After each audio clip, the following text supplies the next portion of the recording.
এই সকাল হয়ে গিয়েছে, আর কতক্ষণ ঘুমাবে? আর ঘুমানো চলবে না, এখন ওঠো তাড়াতাড়ি।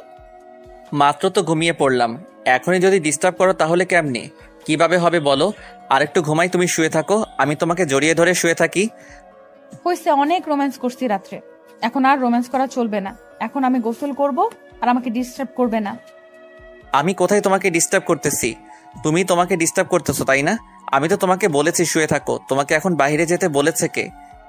আমি নতুন বউ, আমার এখন উঠে বাইরে যেতে হবে, সবার সাথে কথা বলতে হবে। তোমার মতো অলস আমি না, আমাকে ছেড়ে দাও, আমাকে বাইরে যেতে হবে। এই যে বেশি কথা বলো, উল্টাপাল্টা কথা বলতে বলেছি তোমাকে। এখন আসো, আর একটু আদর করে দেই, তারপর দুজনে একসাথে গোসল করব। সেটাও তোমার মনের ভেতর রেখে দাও। এখন আমি তোমার সাথে কোনো কিছু করতেছি না, কারণ আমার প্রচুর গোসল করতেছে। আর এখন এসব কিছু হবে না, কেউ এসে পড়বে। সবাই জানে আমরা নতুন দম্পতি, গতকাল আমাদের বিয়ে হয়েছে, আর সকালে কেউ এসে ডিস্টার্ব করবে না, এটুকু কমন সেন্স আমার মাথায় আছে। তাই আমরা যা ইচ্ছা তাই করতে পারি। আমাদের কাছে রাত দিন বলতে কিছু নেই, শুধু রোমান্স হবে। আমাকে খাইতে হবে, আমার ক্ষুধা লাগছে। এত রোম্যান্স করলে পেটে ভাত যাবে না, কাজ করতে হবে তাই না? আর তুমি এভাবে শুয়ে না থেকে তাড়াতাড়ি উঠে পড়ো, না হলে কিন্তু তোমার মুখে পানি ঢেলে দিব। এত কথা বলতে পারো তুমি? আমার কানটা ঝালাপোড়া করে দিলে। আমার ঘুমটা নষ্ট হয়ে যাচ্ছে, তুমি শুয়ে থাকলে ডিস্টার্ব করি? কত শান্তিতে ঘুমিয়ে আছি তোমাকে জড়িয়ে ধরে, আর তুমি যত কথা বলতেছো এটা ঠিক না কিন্তু। কোনটা ঠিক কোনটা ব্যাঠিক সেটা আমি খুব ভালো করেই জানি, তাই এটা নিয়ে আমাকে জ্ঞান দিতে হবে না। এখন তুমি চুপচাপ উঠে পড়ো, আমাকে এখন বাইরে যেতে হবে, আমি গোসল করতে গেলাম। কথাটা বলে প্রিয়ন্তী যখন বিছানা ছেড়ে উঠে চলে যাবে বাথরুমে, তখনই প্রিয়ন্তীর হাতটা ধরে ওর বুকের মাঝে নিয়ে আসলো। প্রিয়ন্তী অনেক ভয় পেয়ে গিয়েছিল, পরে নিজেকে সামলে নিল। আর প্রিয় হঠাৎ করে প্রিয়ন্তীর ঠোঁটে তার ঠোঁট দুটো বসিয়ে দিল। প্রিয়ন্তীর বুঝতে পারতেছে না এখন সে কি করবে। তারা তো স্বামী স্ত্রী, তাদের মধ্যে সব কিছু জানার ইচ্ছে করতেছে এখন গোসল করতে, কিন্তু স্বামীর হক তো তাকে আদায় করতে হবে। তাই প্রিয়কে আর কোনো কথা বলল না, চুপচাপ হাত মুঠো করে দাঁড়িয়ে থাকলো আর স্বামীকে ভালোবাসা দিতে লাগলো। দুজন আবারও ভালোবাসার সাগরে ডুব দিল। সবকিছু শেষ করে প্রিয়ন্তীর বুকের ওপর শুয়ে পড়ল আর বৃহত্তর গ্রন্থির কপালে একটা চুমু এঁকে দিল। দুজনে মুচকি হাসি দিয়ে আন্দোলনের দিকে কিছুক্ষণ তাকিয়ে রইল। তারপর প্রিয়ন্তী উঠে দাঁড়িয়ে পড়ল। প্রিয় আর বিছানায় শুয়ে থাকলো না, উঠে দাঁড়িয়ে পড়ল। দুজনে একসাথে বাথরুমে চলে গেল। গোসল শেষ করে তারা দুজনে একসাথে বেরিয়ে আসলো। এখন তাড়াতাড়ি রেডি হয়ে বাইরে এসো, অতিথি আসবে, সবার সাথে একটু কথা বলবে, ভালো লাগবে। আর এভাবে রুমের ভেতর থাকলে তো চলবে না, আমি বাইরে গেলাম। এত বাহিরে গিয়ে কি করবে তুমি বুঝতে পারতেছি না। তোমাকে বাইরে যেতে বলেছি? তুমি সবসময় আমার চোখের সামনে থাকবে। আমি তোমাকে ভালোবাসি, তোমাকে চোখের আড়াল করতে চাই না আমি।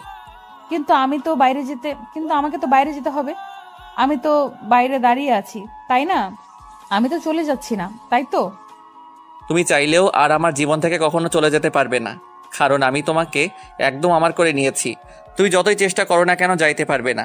তুমি আমার মায়ায় আসক্ত হয়ে গিয়েছো। হ্যাঁ, এখন আমি আপুর কাছে যাচ্ছি, খাবো। কি মনে করবেন, যে কয়জন অতিথি এসেছে তাদের সাথে তো আমাকে কি একটু কথাবার্তা বলতে হবে? নতুন বউ হিসেবে আমার দায়িত্ব কর্তব্যগুলো আছে, সেগুলো আমাকে পালন করতে হবে না? আপু সবকিছু মেনটেন করে নেবে, আপুর কাছে তোমাকে যেতে হবে না। আপু খুব ভালো করে জানে। তাই তুমি এখন চুপচাপ এখানে বসে থাকো তো। আর এত বাইরে গিয়ে কি করবে? কি? আমি বুঝতে পারতেছি না তুমি আমার সাথে এরকম করে কথা কেন বলতেছো। আমি বাসার ভেতরে আছি, বাইরে চলে যাচ্ছি না। আর তোমার কোনো জরুরি কাজ থাকলে বলো, আমি সেটা তোমাকে করে দিচ্ছি। কি হলো ভাইয়া? আর কি হলো আমার ছোট বোন? তোমাদের ঝগড়া করতেছো কিসের জন্য বুঝলাম না তো। হঠাৎ করে প্রিয়সী তাদের রুমে প্রবেশ করায় দুজনে হকচকিয়ে উঠল।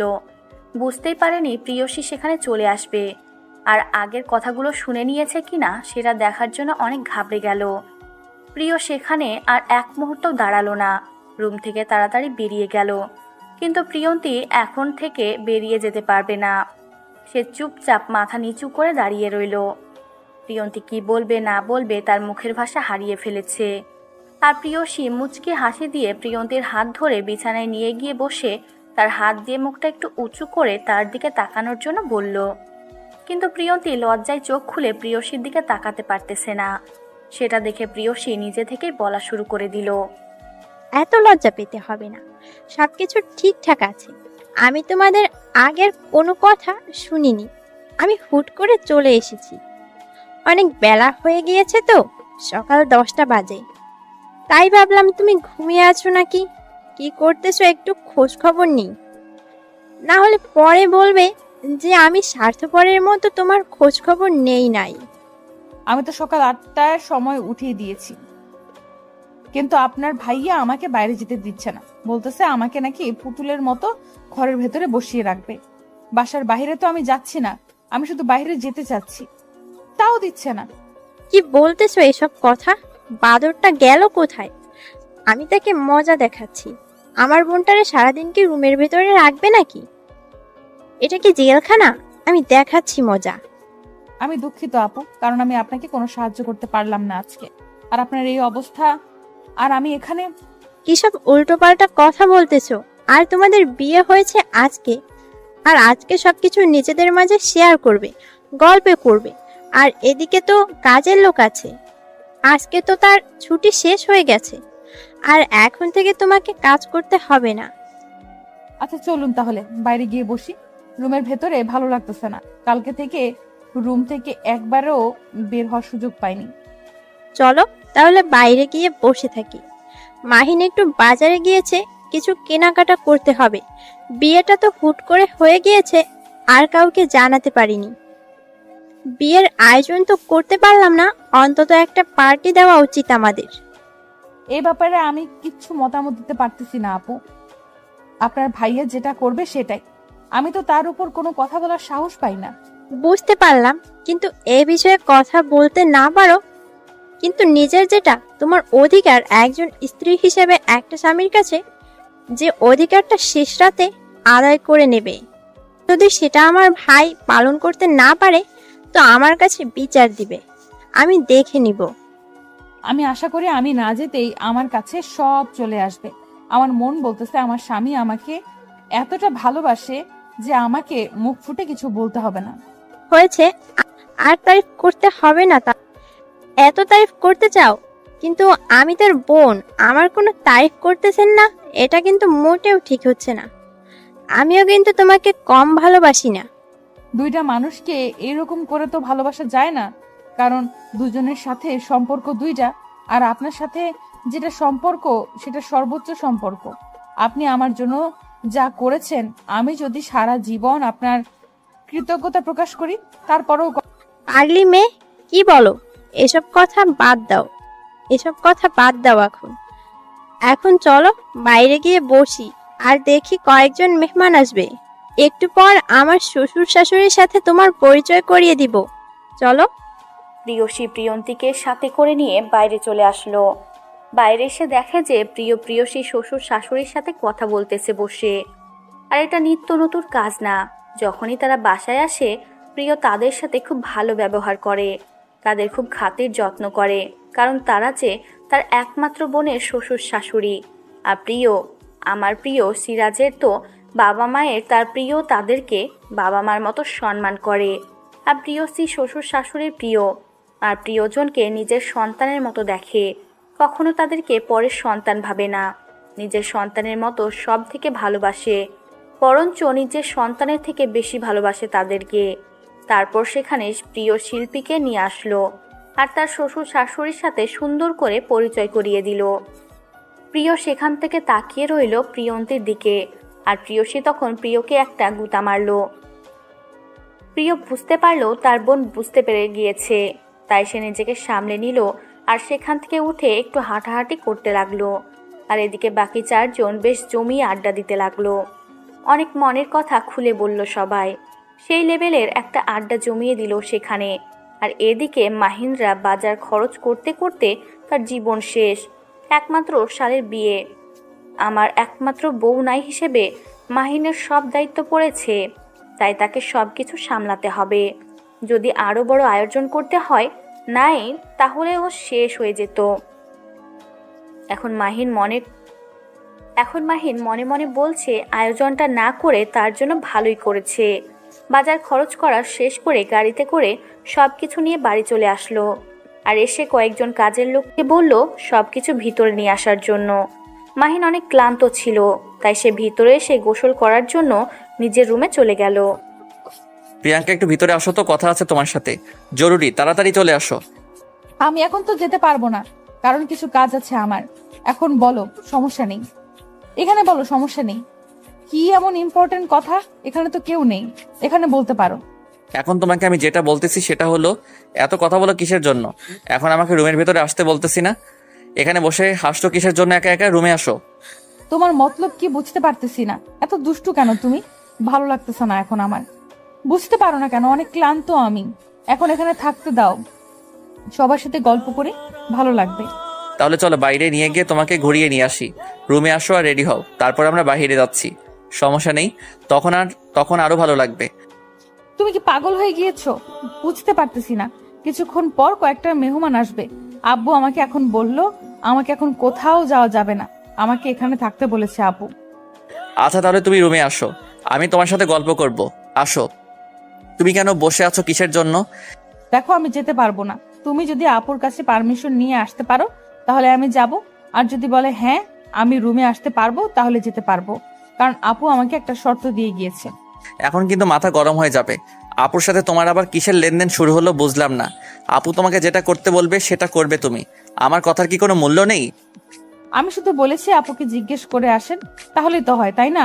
আর আপু তো বাবা লোকনাথ না যে তোমাকে খেয়ে ফেলবে। তুমি শুধু জিজ্ঞেস করে আসো। দূর, তোমাকে কোথাও যেতে হবে না, থাকো তো এখানে পড়ে। আমার সাথে তোমাকে আসতে হবে না, আমি গেলাম একা। তুমি আর কখনো আসবে না। তুমি তোমার আপুর সাথে গিয়ে থাকো, আমার সাথে আসতে হবে না। রাগ করতেছো কেন? বুঝতে পারতেছি না। আর তুমি এইভাবে কথা বলতেছো কেন? তোমার দিন দিন সবকিছু পরিবর্তন হয়ে যাচ্ছে। আমি আগের মতোই ঠিক আছি, কিন্তু তুমি পরিবর্তন হয়ে যাচ্ছ। তোমাকে ডাকতেছে রুমের ভেতরে, কথা আছে, তুমি এখানে বসে থাকবে। তোমার যে কি কথা আছে সেটা তো আমি ভালো করেই জানি, আমি তো বুঝতে পারতেছি, কিন্তু এখন তো আমি প্রস্তুত না। আর বাসায় মেহমান আসবে একটু পর। এখন আমাদের এই অবস্থায় এরকম কাজ করা কি ঠিক হবে? তুমি কি মনে করো? আমি বলতেছি আমার কিছু জরুরি কথা আছে যেগুলো আমি তোমার সাথে শেয়ার করতে চাই। আর তুমি সবসময় ভাবো যে আমি তোমার সাথে রোমান্স করব। আরে আমার কি আক্কেল জ্ঞান কিছু নাই? তাহলে এখানে বলো, রুমের ভেতর কেন যেতে হবে? এখানে তো কেউ নেই, এখানে তো আমরা দুজন। আপু তো মনে হয় এখন আসবে না। আপুর একটু শরীর খারাপ করতেছে, একটু ঘুমানোর জন্য গেল। আর আমি সব সময়ের মতো থাকতে বড় হয়ে যাচ্ছি, তাই একটু বাইরে বসে আছি। তুমি সবসময় একটু বেশি কথা বলো। তোমাকে এখন যেটা বলতেছি সেটা শুনবে, নাকি আমি এখান থেকে চলে যাব, কোনটা? তুমি এখন কি আমার সাথে রুমের ভিতরে যাবে নাকি না? আচ্ছা চলো, আমি রুমের ভেতরে যাচ্ছি। দেখি তোমার কি এমন ইম্পর্টেন্ট কথা যেটা রুম ছাড়া বলা যাবে না। আমি বুঝতেছি না, তুমি আমার সাথে তর্ক করতেছো কিছু শোনার। আমি বা তোমার সাথে এত তর্ক করতেছি, কিন্তু একটা সিম্পল কথার জন্য তুমি খেপছো কিসের জন্য? সত্যি কথা বলতে আমার মাথা ব্যথা করতেছে। কালকে রাত থেকে আজকে দুপুর পর্যন্ত রুমে ছিলাম, বাইরে একবারও বের হইনি। আমার মাথাটা কেমন জানি ঝিম ধরেছে। আর তোমার যত অত্যাচার। আমি আবার কি করলাম? আমাদের তো ভবিষ্যৎ কিছু প্রজন্ম নিয়ে আসতে হবে, তাই না? তার জন্য তো একটু রোমান্স করতেই হবে। আর তুমি যদি সেটাকে অতিরিক্ত মনে করো, সেটা হবে। তুমি ভালো করেই জানো আমরা হসপিটাল থেকে এসেছি কিছুদিন হলো, আর আমি অল টাইম হসপিটালে থাকতাম। একটা গন্ধ আমার ভেতর রয়ে গিয়েছে, কেমন জানি একটা ভেতর গন্ধ অনুভব করি আমি। এই কথা তুমি আমাকে এখন বলতেছো, আগে বলতে পারোনি? তাহলে একটা মেডিসিন নিতাম। তাহলে একটা মেডিসিন দিতাম। একবার খাইলে আর এইরকম গন্ধ ভিতরে অনুভব হতো না।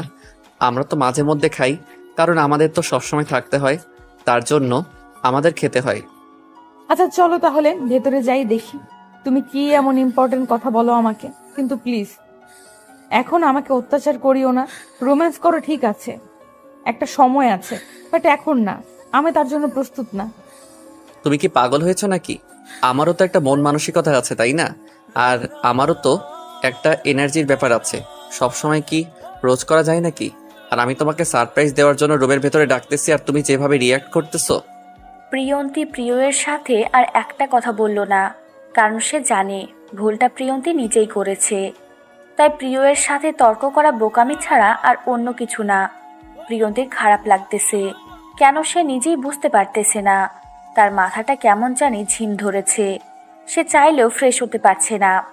তার ভিতরে কেমন জানি একটা খুব কাজ করতেছে, অন্যরকম একটা, যেটা সে নিজেই বুঝতে পারতেছে না। প্রিয়ন্তী যখন উঠে দাঁড়িয়ে পড়ল, প্রিয় তখন মুচকি হাসি দিয়ে প্রিয়ন্তীকে কোলে তুলে নিল। আর প্রিয়ন্তী এটার জন্য মোটেও প্রস্তুত ছিল না। প্রিয়ন্তী বারবার প্রিয়কে বলতে লাগলো যে তাকে যেন নামিয়ে দেয়, কিন্তু প্রিয় তার কথা না শুনে প্রিয়ন্তীকে কোলে করে নিয়ে রুমের ভেতর নিয়ে আসলো। তারপর রুমের ভিতরে নিয়ে গিয়ে রুমের ভেতর থেকে দরজা লাগিয়ে দিল। আর এদিকে প্রিয়ন্তী তো ভয়ে কাচুমাচু হয়ে বিছানার মাঝখানে বসে আছে। প্রিয় হাতে একটা কালো কাপড় নিয়ে সেটা দিয়ে প্রিয়ন্তীর চোখ দুটো বেঁধে দিল। প্রিয়ন্তী ভয়ে কিছু বলতে পারতেছে না, তার গলা শুকিয়ে গিয়েছে, শুধু বারবার বলতে চেয়েছে এসব কেন করতেছে। আমার সাথে খারাপ কিছু করিও না, এখন আমি প্রস্তুত না, আবল তাবল কথা বলতেছে। প্রিয় মুচকে হাসি দিয়ে প্রিয়ন্তীর চোখ কালো পট্টি দিয়ে বেঁধে দিল। তারপর প্রিয় বিছানা থেকে নেমে গিয়ে প্রিয়ন্তীর জন্য যে গিফটটা নিয়ে এসেছিল সেটা তার সামনে রেখে দিল। প্রিয় এসে প্রিয়ন্তীকে পিছন থেকে জড়িয়ে ধরল, তারপর নিজের ঠোঁট দুটো প্রিয়ন্তীর কোলে বসিয়ে দিল। প্রিয়ন্তীর মনের ভেতর শিহরণ বয়ে গেল, কিন্তু সে কোনো কথা বলল না। আর প্রিয় ধীরে ধীরে প্রিয়ন্তীর চোখের কালো পট্টিটা খুলে দিতে লাগলো। কিছুক্ষণ পর প্রিয় যখন কালো পট্টিটা খুলে দিল, প্রিয়ন্তী তখন চোখ খুলে সামনে একটা বক্স দেখতে পেল। এটা কি ব্যাপার? এটা কি ব্যাপার? এটা এখানে এনে রেখেছো কিসের জন্য? এর ভেতরে কি আছে? সেটা আমি কিভাবে বলবো? নিজেই খুলে দেখো, এটা তোমার জন্য সারপ্রাইজ। তোমার জিনিস, তুমি নিজে খুলে দেখবে। দেখো কি। দেখো, আমার সাথে মজা করবা না। আর কি উল্টাপাল্টা জিনিস রয়েছে আমার জন্য আমি ভালো করেই জানি। দুষ্টুমি করার জন্য নিশ্চয়ই কোনো উল্টাপাল্টা জিনিস তুমি আমার জন্য এনেছো। আর টাকা নষ্ট করার কি আছে? সবকিছু আছে আমার, তাই না? তুমি একদম আনরোমান্টিক একটা মেয়ে, বুঝতে পারছো? তোমার জন্য আমি এত কষ্ট করে জিনিসটা নিয়ে আসলাম, তুমি খুলে দেখে অবাক হয়ে কোথায় জড়িয়ে ধরে আমাকে একটু আদর করে দেবে সেটা না করে তুমি এখনই সংসার নিয়ে চিন্তা ভাবনা করতেছো, এটাই ঠিক? আচ্ছা, আমি খুলে দেখতে চাই। এইভাবে রাগ দেখাও কেন সব সময়? তোমার রাগ দেখলে সত্যি বলতে আমার কান্না আসে। আমি কন্ট্রোল করতে পারি না নিজেকে। তোমাকে আমার এতটা ভয় লাগে, প্লিজ আমাকে রাগ দেখাবে না তুমি। আমিও চাই না আমার প্রিয় মানুষটাকে রাগ দেখাতে, যেহেতু আমার বাবা মা কেউ নেই, আমার শুধু একটা বোন আছে, আর আমার দুলাভাইটাও অনেক ভালো মনের মানুষ।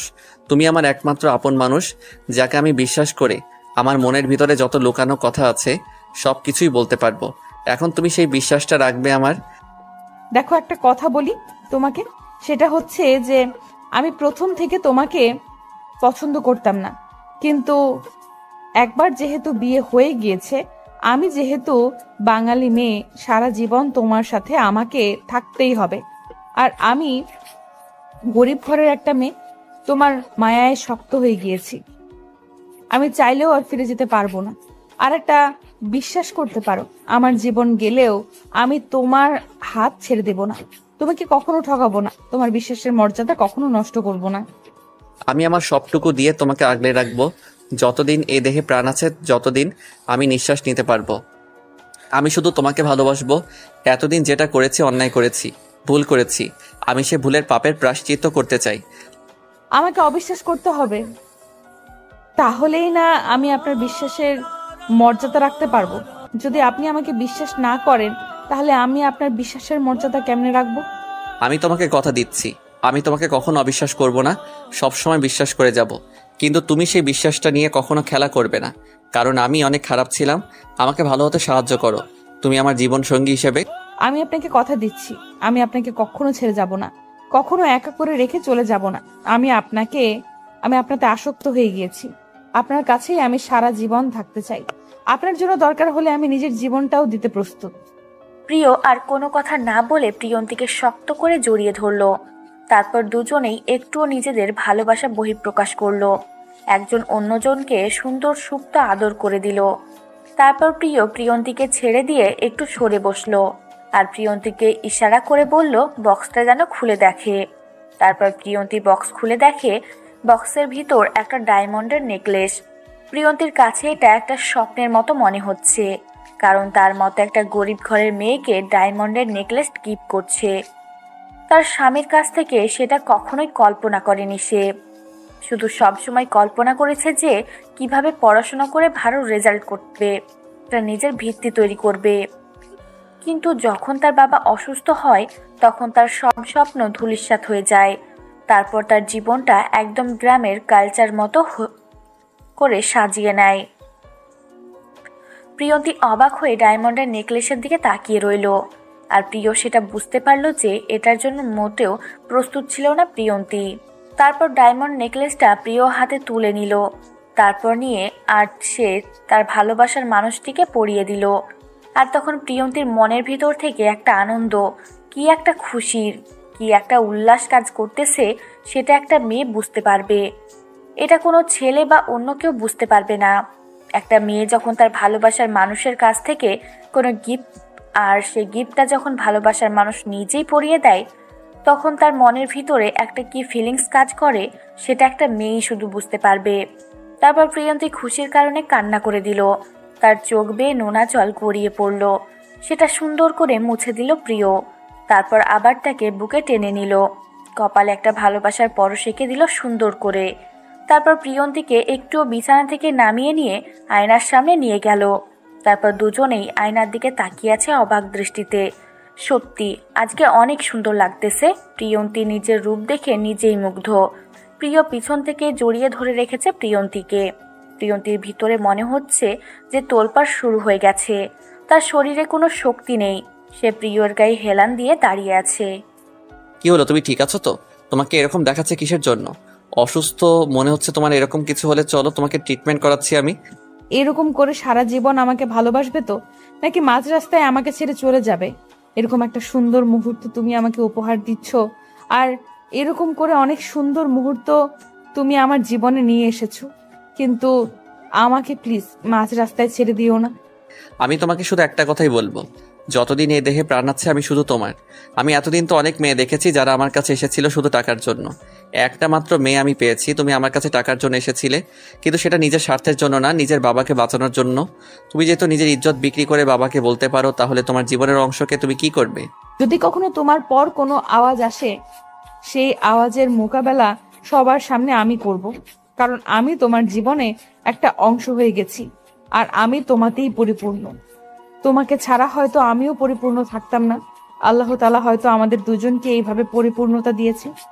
তাহলে এখন চলো একটু রোমান্স করে নিজেই। অনেক তো হলো, এখন তো খুশি। এই খুশিতে চলো আমাকে একটু আদর করে দাও। একদম দুষ্টুমি করবে না এখন। এরকম কোনো কিছু হবে না। এখনো বাইরে যাচ্ছি, খাওয়া দাওয়া করবো, আমার ক্ষুধা লেগেছে। আমি এখন এসব করতে যাচ্ছি না। তুমি এরকম কেন? এত আনরোমান্টিক একটা বউ আমার কপাল পোড়া। আমার জীবনে আনরোমান্টিক একটা বউ জুটেছে।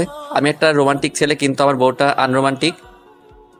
আনরোমান্টিক নাকি রোমান্টিক সেটাও কিছুক্ষণ পর সময় বুঝতে পারবা। এখন কিছু বলছি না, মাথা ঘুরতেছে, ক্ষুধা লেগেছে। এখন এসব ভালো লাগবে না, প্লিজ তুমি আমাকে জোর করিও না। একটু বেশি সময় নেব না, অল্প একটু পর তোমাকে ছেড়ে দেব। প্লিজ একটু শুধু। এখন তো আমাকে ছেড়ে দিবা, এখন তো আমাকে বাইরে যেতে দিবা। অনেক তো আদর করলাম, এখন তো বুঝতে পারলা যে আমি আনরোমান্টিক না। তাও আমি তোমাকে আনরোমান্টিকের খেতাবটাই দেব, কারণ তুমি যত বাহানা করতে পারো আমি জানতাম না। বিশ্বাস করো, তুমি জানো না। অনেক হয়েছে, এখন চলেন বাইরে গিয়ে কিছু খাওয়া দাওয়া করতে হবে। আমার ক্ষুধা লাগছে, এমনিতেই মাথা ঝিমঝিম ছিল। এখন অবশ্য সব ঠিকঠাক হয়ে গিয়েছে, অনেক ভালো লাগতেছে। এখন একটু খাওয়া দাওয়া করলে আরো ভালো লাগবে। আমাকে মনে হচ্ছে একটু হসপিটালে যেতে হবে, একটু আর্জেন্ট কাজ আছে। এখনো যদি না যাই তাহলে সমস্যা হবে। এটা কোনো কথা হলো? আমাদের বিয়ে হওয়ার 2 দিন হলো না, এর মধ্যেই তুমি হসপিটালে যাবে? আমার কি ভালো লাগবে? আমার তো মনটা ভালো লাগবে না। নাকি তোমার আর্জেন্ট কাজ আছে? আমি সঠিক বলতে পারতেছি না, তবে আমাকে এখন যাইতে হবে, না হলে অনেক বড় গন্ডগোল তৈরি হবে। তাই এখন যাচ্ছি, রাগ করিও না। আমি 1 ঘন্টার মধ্যে ফেরত আসবো। এমন কোন আর্জেন্ট কাজ আছে যেখানে আজকে না গেলে হয় না? আর কথা হচ্ছে, দুলাভাই তো আছে, দুলাভাইকে ফোন দিলেই তো দুলাভাই সবকিছু ম্যানেজ করে নিতে পারবে। দুলাভাই আমাকে ফোন করে ডাকলো। দুলাভাই নাকি সবকিছু হ্যান্ডেল করতে পারতেছে না, সবকিছু হাতের বাইরে। এখন আমাকে সেখানে যাইতে হবে। তাহলে তো আর কিছু বলার নেই, এখন তাড়াতাড়ি যাও। এখন দোকানে বসে না থেকে তাড়াতাড়ি আসার চেষ্টা করবে। আমি তোমার অপেক্ষায় রইলাম। কথাটা বলে প্রিয় সেখানে আর এক মুহূর্ত অপেক্ষা করলো না। তাড়াতাড়ি বিছানা ছেড়ে উঠে বাথরুমে চলে গেল। আর বাথরুম থেকে ফ্রেশ হয়ে এসে দেখলো যে প্রিয়ন্তী বিছানায় এখনো শুয়ে আছে। তাই প্রিয়ন্তীকে আর ডিস্টার্ব না করে প্রিয়ন্তীর কাছে চলে আসলো। এসে তার কপালে একটা ভালোবাসার চুম্বন এঁকে দিল। তারপর বাসা থেকে বেরিয়ে পড়লো। আর তার দুলাভাইকে ফোন করে বলল আর একটু যেন সামলিয়ে রাখে মিটিংটা। সে বাসা থেকে বেরিয়ে পড়েছে। তার দুলাভাই বলল সবাই অনেক ঝামেলা করতেছে, তাদের নাকি অনেক কথা আছে, সেই কথাগুলো নাকি তাদের মতামতের বিরুদ্ধে চলে যাচ্ছে। এখন এসব নিয়ে একটু ঝামেলা হবে হয়তো। তাই প্রিয় আর বেশি দেরি করলো না রাস্তায়। আজকে ভাগ্য ভালো ছিল, রাস্তায় কোনো জ্যাম ছিল না। তাই হসপিটাল পৌঁছাতে কোনো রকম আজকে দেরি হলো না। তাড়াতাড়ি হসপিটালে গিয়ে দেখেছে ম্যানেজার তার জন্য অপেক্ষা করতেছে। দুলাভাই, আপনি এখানে দাঁড়িয়ে আছেন কার জন্য? ভেতরে মিটিং হচ্ছে আর আপনি এখানে, ব্যাপার কি? কোনো বড় সমস্যা না তো? তুমি কি তোমার অজান্তে কোনো সিগনেচার দিয়েছো বা তোমাকে কেউ কোনো কাগজ দিয়েছে যেখানে তুমি স্বাক্ষর করেছো? আমার তো মনে পড়তেছে না, কিন্তু কি এমন হয়েছে? যদি দিয়ে থাকি তাহলে সমস্যা কোথায়? হসপিটালে এটা নিয়ে আবার কিসের মাতামাতি? সবাই শয়তানি করে আমাদের হসপিটালটা তাদের নামে নিয়ে গিয়েছে। এখন আর এই হসপিটালের মালিক আমরা কেউ না। তুমি দেখে শুনে কোথাও স্বাক্ষর করবা না? কি উল্টাপাল্টা কথা বলতেছেন? আমি কি এমন করলাম যার জন্য হসপিটাল আর আমাদের হাতে নেই? এসব কি উল্টাপাল্টা কথা বলতেছেন? দাঁড়ান, আমি সবার সাথে কথা বলি। দেখো, এখন তোমাকে শুধু একটা কথা বলবো, মাথা ঠান্ডা করে কথা বলবো। সবাই অনেক বড় মাপের একটা প্ল্যানিং করেছে। আমরা হুট করে যদি কোনো কিছু করতে যাই, আমাদের বড় একটা বিপদে হবে। দুলাভাই, আমি কিন্তু কোনো কিছু বুঝতে পারতেছি না। আপনি প্লিজ আমাকে একটু বলেন যে এসব মিথ্যা, আর আমি কোথায়, কখন, কোন পেপারে স্বাক্ষর করলাম? এখন আমি কিভাবে বলবো সেটা তুমি নিজে ভালো করে জানো। আর সব থেকে বড় কথা হচ্ছে যে আমি এটা কোনোভাবে মেনে নিতে পারতেছি না। তোমার আপু শুনলে কি বলবে? তাকে কিভাবে মুখ দেখাবো আমি? সব কিছু ঠিকঠাক হয়ে যাবে। হয়তো তাদের কিছু টাকার দরকার, তাদেরকে আমি টাকা দিয়ে দেব। তারা যত টাকা চায়, কিন্তু আমাদের হসপিটালটা লাগবে, কারণ এটা আমাদের বাবার স্মৃতি। আমি কি করব, কি বলবো বুঝতে পারতেছি না। এখন চলো ভিতরে গিয়ে সবাই কি বলে সেটা শুনি। আর শোনো, কারোর সাথে রাগ দেখাবো না, কোনো অন্যায় কথা বলবো না। যা হবে পরে দেখা যাবে। এখন অন্তত নিজেকে চুপ করে রাখো। এরকম কোনো কিছু করলে আমি একটাকেও বাঁচিয়ে রাখবো না, সব কয়টাকে মেরে ফেলবো। তারা আমাকে চেনে না, আমার সম্পর্কে তাদের কোনো ধারণা নেই। যদি এরকম কোনো চিটিং করে আমার সাথে, তাহলে ওদের কাউকে আমি ছাড়বো না। বললাম তো, এসব কথা মুখ দিয়ে না বলে কাজে দেখিয়ে দিতে হবে। কিন্তু এখন কি বলা যায় বা কি করা যায়? কিছু করা যাবে না, আমরা এখন অসহায়। প্রিয় আর সেখানে তার দুলাভাইয়ের সাথে একটা কথাও বলল না। চুপচাপ ভিতরে এসে দেখে সবাই অনেক হাসি তামাশা করতেছে। সবাই নিজেদেরকে এখন মালিক ভাবা শুরু করে দিয়েছে। রিজিকের শিকারে ঠান্ডা মাথায় বসে বলল, আজকে প্রিয়কে দেখে কেউ দাঁড়িয়ে পড়ল না। সবাই বসে তাদের মতো আড্ডা দিচ্ছে। প্রিয় যে এসে বসে আছে সেদিকে কারো কোনো খেয়াল নেই। প্রিয় অনেকক্ষণ ধরে বসেছিল, কিন্তু তাও যখন তাদের মন আকর্ষণ করতে পারতেছিল না, তখন প্রিয় ইচ্ছে করে টেবিলের উপর কয়েকটা বাড়ি মারে, যার কারণে অনেক জোরে শব্দ হলো। সবাই হকচকিয়ে প্রিয়ের দিকে তাকিয়ে রইল। প্রিয় সকলকে বলল যে প্রিয় যেটা শুনেছে সেটা সত্যি নাকি মিথ্যা। সবাই এক বাক্যে বলে উঠল যে সেটা সত্যি। প্রিয় কোনো কথা না বলে সেই পেপারের একটা কপি সেই চাইল। তার একটা কপি প্রিয়ের হাতে ধরিয়ে দিল। প্রিয় কোনো কথা না বলে চুপচাপ সেখান থেকে সেই কপিটা হাতে করে নিয়ে বেরিয়ে আসলো। সবাই প্রিয়ের এরকম কাণ্ড দেখে অবাক হয়ে গেল, কারণ প্রিয় যেমন, আগেই তারা ভেবেছিল তাদের হয়তো একজনকে জীবন দিতে হবে।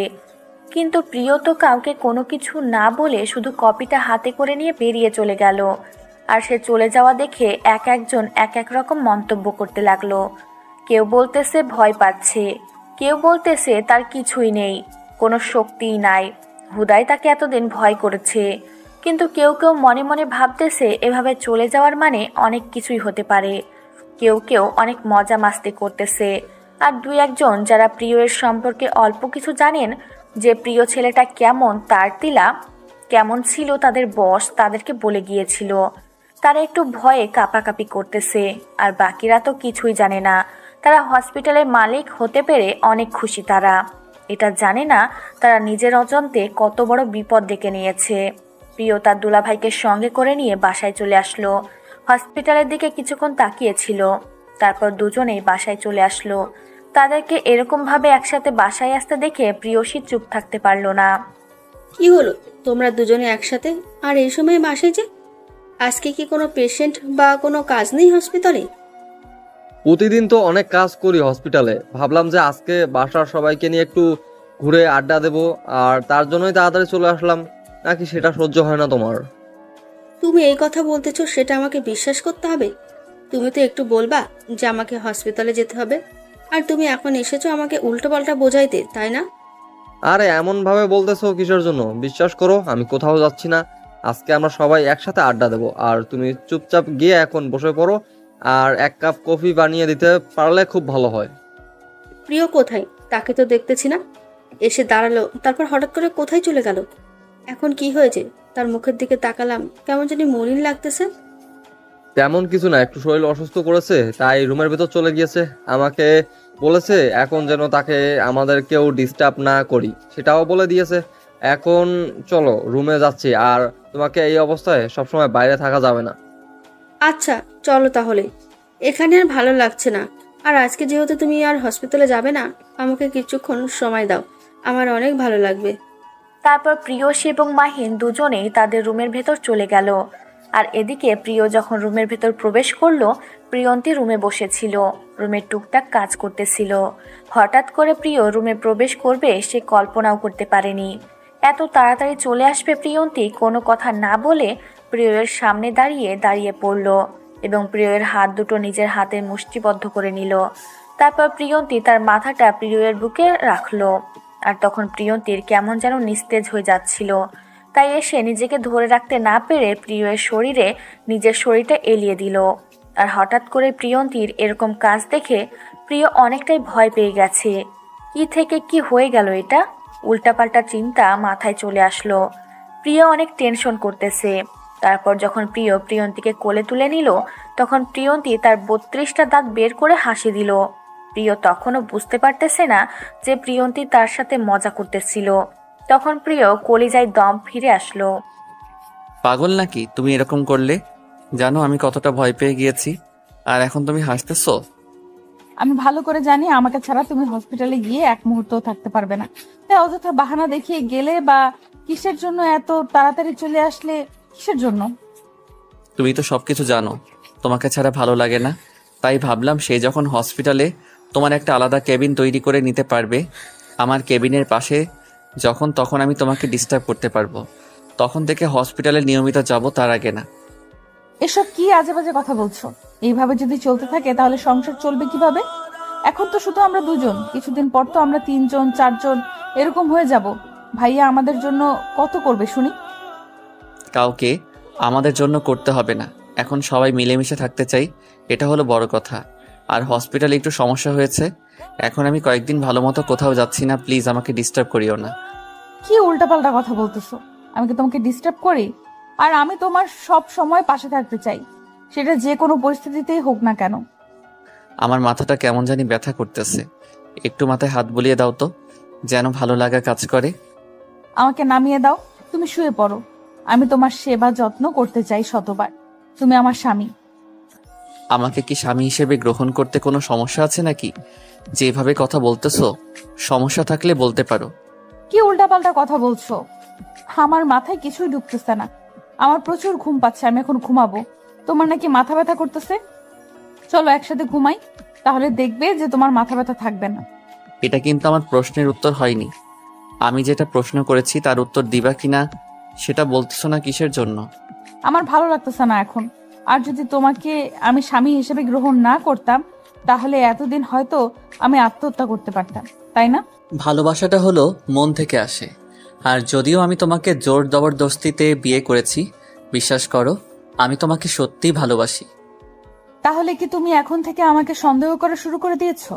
মানে আমার কথা তোমার বিশ্বাস হচ্ছে না? সবকিছু বিশ্বাস হয়, আমি শুধু একটা কথা বলবো, তোমার সাথে সারা জীবন তোমার হাতে হাত রেখে তোমাকে আমার জীবনের সঙ্গে করে নিয়ে সারা জীবন পথ চলতে চাই, সুন্দর একটা সংসার গড়ে তুলতে চাই। এখন কি করলে বিশ্বাস হবে? আমি তোমার একজন বিশ্বাসযোগ্য স্ত্রী হতে পারবো? আমাকে কি এমন পরীক্ষা দিতে হবে? আমি সব পরীক্ষা দিতে প্রস্তুত, আমি আমার ভালোবাসাকে আগলে রাখার জন্য।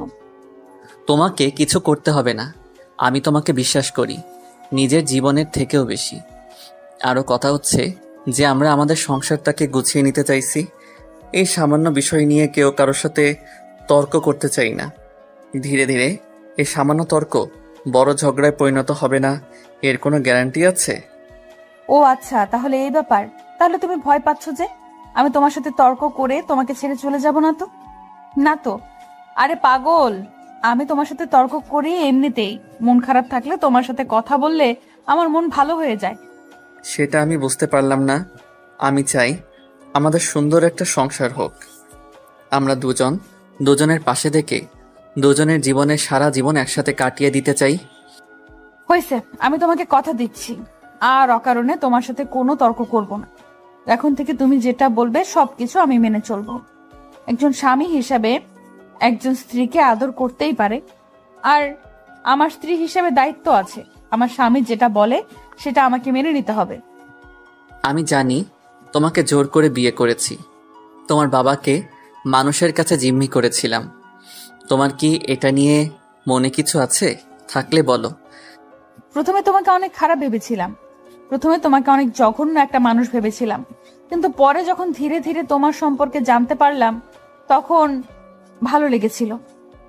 তার জন্য তোমাকে বিয়ে করে এখনো তোমাকে ভালোবেসে এখানে আছি, না হলে কবেই মরে যেতাম।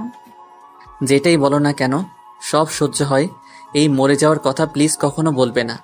এই কথাটা আমার সহ্য হয় না। আর আমি অনেক মেয়ে দেখেছি, তোমার মতো মেয়ে আমি কখনো দেখিনি যারা আমার কাছে এসেছিল শুধু টাকার জন্য এসেছিল। একমাত্র তুমি একজন ব্যক্তি নিঃস্বার্থভাবে ভালোবেসে আমার সাথে আছো তুমি। হয়েছে, আমাকে নিয়ে টেনশন করতে হবে না। আর সব থেকে বড় কথা হচ্ছে আমি গ্রামের মেয়ে। গ্রামের আলো বাতাস, গ্রামের রূপ সৌন্দর্য আমি মুগ্ধ হয়ে বড় হয়েছি। এই চার দেয়ালের ভিতর আমি বন্দি থাকতে পারি না, তাই আমার মাথা ব্যথা করে। আসলে তোমাকে কিছু সত্যি কথা বলার ছিল, যার জন্য তোমাকে আমি রুমের ভেতর নিয়ে আসলাম। কথা হচ্ছে যে আমাদের হসপিটাল আমাদের নেই, কিছু মানুষরূপী অমানুষ আমাদের কাছ থেকে সবকিছু কেড়ে নিয়েছে। কি বলতেছো সব আবোল তাবোল কথা? আর এটা কি সত্যি? তোমাকে দেখে তখন থেকে আমার কেমন জানি লাগতেছে। হ্যাঁ, এটাই সত্যি দুলাভাই। আর আমি সেই জন্য একসাথে বাসায় ফিরে আসলাম। আর এই অবস্থায় আপুকে খবরটা দিতে পারতেছি না, ভেবে পাচ্ছি না আপু শুনলে কি অবস্থা হবে। এখন উপায় কি? আপুকে তো এই সিচুয়েশনে বলা যাবে না। আর হসপিটালে ফেরত নেওয়ার কোনো উপায় আছে কি, নাকি সব উপায় শেষ? আমার মাথায় কোনো কিছু ঢুকতেছে না। আমি কি করব না করব ভেবে পাচ্ছি না। আমি কি একটা ভুল করেছি? একটা ভুলের কারণে আজকে আমরা ধ্বংসের মুখে। দেখো, একদম টেনশন করবে না, সবকিছু ঠিকঠাক হয়ে যাবে। আজ যত টেনশন করবা তত বার জিনিসগুলো এলোমেলো হয়ে যাবে। মাথা ঠান্ডা করে কাজ করো, দেখবে যে খুব তাড়াতাড়ি সবকিছু সমাধান হয়ে যাবে। আমি অন্য কিছু ভাবতে পারতেছি না। আমার যে কি হবে আমি বুঝতে পারতেছি না। আমার ভিতরটা ফেটে যাচ্ছে। তুমি আমার কোলে মাথা রেখে শুয়ে পড়ো, আমি তোমার মাথায় হাত বুলিয়ে দিচ্ছি। দেখবে যে টেনশন কমে যাবে। আর চোখ দুটো বন্ধ করে শুধু আমাদের ভালোবাসাটাকে কল্পনা করো আর অনুভব করো। আমি পারতেছি না প্রিয়ন্তী, আমি কোনো কিছু ভাবতে পারতেছি না। টেনশনটা আমাকে কুড়ে কুড়ে খাচ্ছে আর ভিতরটা আমার ফেটে যাচ্ছে। সবকিছু ঠিকঠাক হয়ে যাবে, সবাই পরামর্শ করো। আর তোমার বড় ভাইকে ফোন দিয়ে জানাও তিনি যদি কিছু করতে পারে। আর তুমি এখন আমার কোলে মাথা রাখো, আমি তোমার মাথায় হাত বুলিয়ে দিচ্ছি। ঠিক হয়ে যাবে সবকিছু, টেনশন নিও না। আমি ভাবতে পারিনি যে তারা আমাদের এত কাছের মানুষ হয়ে এতটা পর হয়ে যাবে। তোমাদের শহরের মানুষগুলো ভালো না, সবাই নিজেদের স্বার্থ রক্ষার্থে একটা মানুষকে মেরে ফেলতে পর্যন্ত পারে। এখানে আমার দোষ কোথায়? মানুষ যদি লোভী হয়ে পড়ে দিনের পর দিন, আর মানুষ যদি অমানুষের মতো কাজ করে, আমি কি করব? আমি তো একটা মানুষ। টেনশন নিও না, সবকিছু ঠিকঠাক হয়ে যাবে, সমস্যা নাই। তুমি চাইলে আমাদের গ্রামে যেতে পারো, দেখবো তোমার মন মানসিকতা পরিবর্তন হয়ে যাবে। আমি হসপিটাল নিয়ে টেনশন করতেছি না। হসপিটাল আজকে না হোক 1 মাস পরে হলো আমাদের আবার হয়ে যাবে। কিন্তু আপু যদি এই খবর শুনে কোনো উপায়, তাহলে তো আপু অনেক ভেঙে পড়বে। আর তার সন্তানের অনেক বড় ক্ষতি হবে। তার জন্য বললাম, যতদিন না আমাদের হসপিটালটা আমরা ফেরত পাচ্ছি ততদিন আমরা গ্রামেই থাকি। আর তুমি চাইলে আমাদের বাসায় গিয়ে থাকতে পারো। যদি আমার বাসা পছন্দ না হয় তাহলে ফেরত আসবে। আপু কি যেতে রাজি হবে নাকি না বুঝতে পারতেছি না। তুমি আপুকে গিয়ে বলো, প্রস্তাবটা দাও, কি বলে তারপর না হয় আমি গিয়ে কথা বলবো। আমি যদি আগে বলি তাহলে কেমন দেখায় বিষয়টা। আচ্ছা, এটা এখন আপাতত স্থগিত থাকুক। আমি রাত্রে খাবার টেবিলে সবাইকে বলে দেখব, তখন সবাই কিছু বলতে পারবে না। এখন তুমি আমার কোলে মাথা রেখে শুয়ে পড়ো। তারপর প্রিয় প্রিয়ন্তীর কোলে মাথা রেখে শুয়ে পড়ল। আর প্রিয়ন্তী তার কোমল হাত দিয়ে প্রিয়ের মাথায় আলতো করে বুলিয়ে দিচ্ছে, আর কপালে সুন্দর করে নরম হাতে ছোঁয়া দিয়ে দিচ্ছে। প্রিয় টেনশন থেকে মুক্ত হতে যাচ্ছে, কিন্তু পারতেছে না। এক নিমিষের মাঝে করা একটা ভুলের কারণে এত বড় একটা দুর্ঘটনা ঘটে গেল তার জীবনে। প্রিয়ন্তী চুপচাপ প্রিয়ের সুন্দর সেবা যত্ন করতে লাগলো। একসময় প্রিয়ের ঘুম চলে আসলো, কখন যে সে ঘুমিয়ে পড়েছে নিজেও জানে না। এদিকে প্রিয়ন্তী সুন্দরভাবে তার স্বামীর সেবা যত্ন করতেছে। প্রিয়ন্তী একটু পর বুঝতে পারল যে প্রিয় এখন ঘুমিয়ে গিয়েছে, কিন্তু প্রিয়ন্তী সেখান থেকে আর উঠে যেতে পারল না। একটা দায়িত্ববোধ আছে, আর এখন যদি একটু নড়চড় করে তাহলে প্রিয় একরকম ভেঙে যাবে, আবার টেনশন করবে। তাই প্রিয়ন্তী সেখানেই বসে রইল। হঠাৎ করে দরজা খোলার শব্দে দরজার দিকে তাকিয়ে দেখে প্রিয়সী তাদের রুমে প্রবেশ করতেছে। তারপর প্রিয়সী এসে প্রিয়ন্তীর পাশে বসে পড়ল, আর প্রিয়ের দিকে কিছুক্ষণ তাকিয়ে রইল। তার ভাইয়ের কি অবস্থা হয়েছে, দিন দিন অনেক টেনশন বেড়ে যাচ্ছে, বুঝতে পারতেছে না তার স্বামী মাহিন এবং তার ভাই নিয়মের কি হাল হয়ে গেছে। দুদিন হসপিটালে কি এমন চাপ পড়ে গিয়েছে তাদের দুজনের দিকে তাকানো যাচ্ছে না। প্রিয়সীও একটু টেনশন করতেছে, হসপিটালে কোনো অঘটন ঘটে গেল না তো। আবার বেশি ভাবতে গেল না সে, যদি কোনো কিছু হয়ে যেত তাহলে তার স্বামী মাহিন সঙ্গে সঙ্গে প্রিয়সীকে জানিয়ে দিত। প্রিয়সী প্রিয়ের কাছে এসেছে একটু গল্প করতে। কতদিন ধরে তার ভাইয়ের সাথে মনের কথাগুলো খুলে বলে না। আগে প্রায় প্রতি সপ্তাহ তারা দুই ভাই বোনে একসাথে বসে আড্ডা দিত, কিন্তু এখন 1 মাস যাবৎ একটু আড্ডা দেওয়ার সময় হয় না ব্যস্ততার কারণে। কিন্তু প্রিয় শেষে দেখছে যে প্রিয় ঘুমিয়ে আছে, তাই তার ঘুমের ডিস্টার্ব না করে বাইরে যেতে চাইলে প্রিয়ন্তী ডাক দিয়ে বসিয়ে দিল। আপু, আপনার সাথে আমার কিছু ইম্পর্টেন্ট কথা আছে। যদি আমাকে ছোট বোনের মতো দেখেন তাহলে প্লিজ আমার কথাগুলোতে রাগ করবেন না। তুমি এটা কোনো কথা বললে?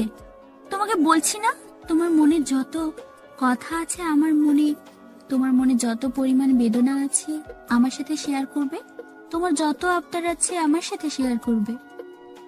আমার ভাই না পারলে আমি তোমার আবদার পূরণ করব।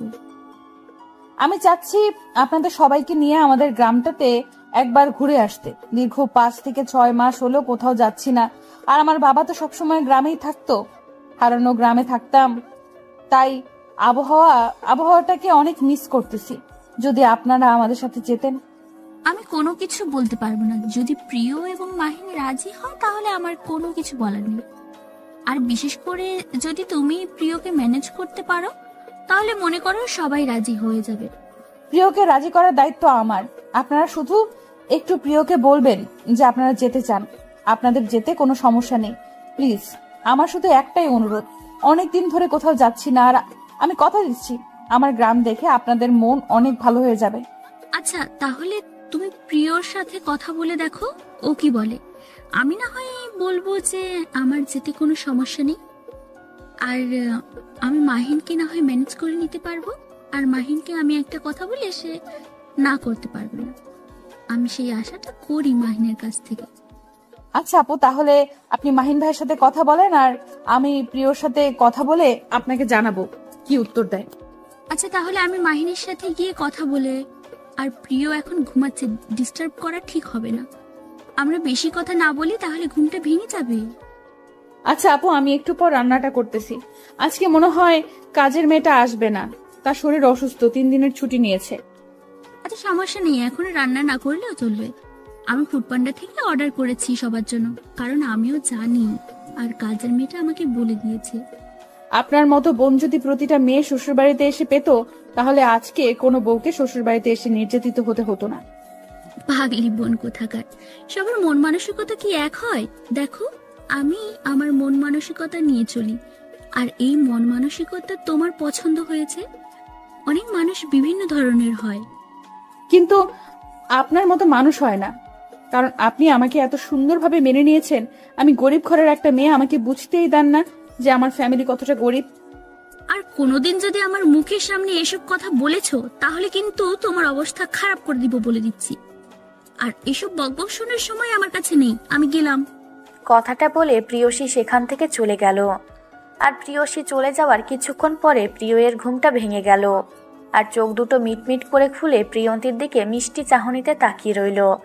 আর দুজন দুজনের চোখেরই দিকে এক দৃষ্টিতে তাকিয়ে রইল। তারপর প্রিয় ইশারা করে প্রিয়ন্তীকে কাছে রাখলো।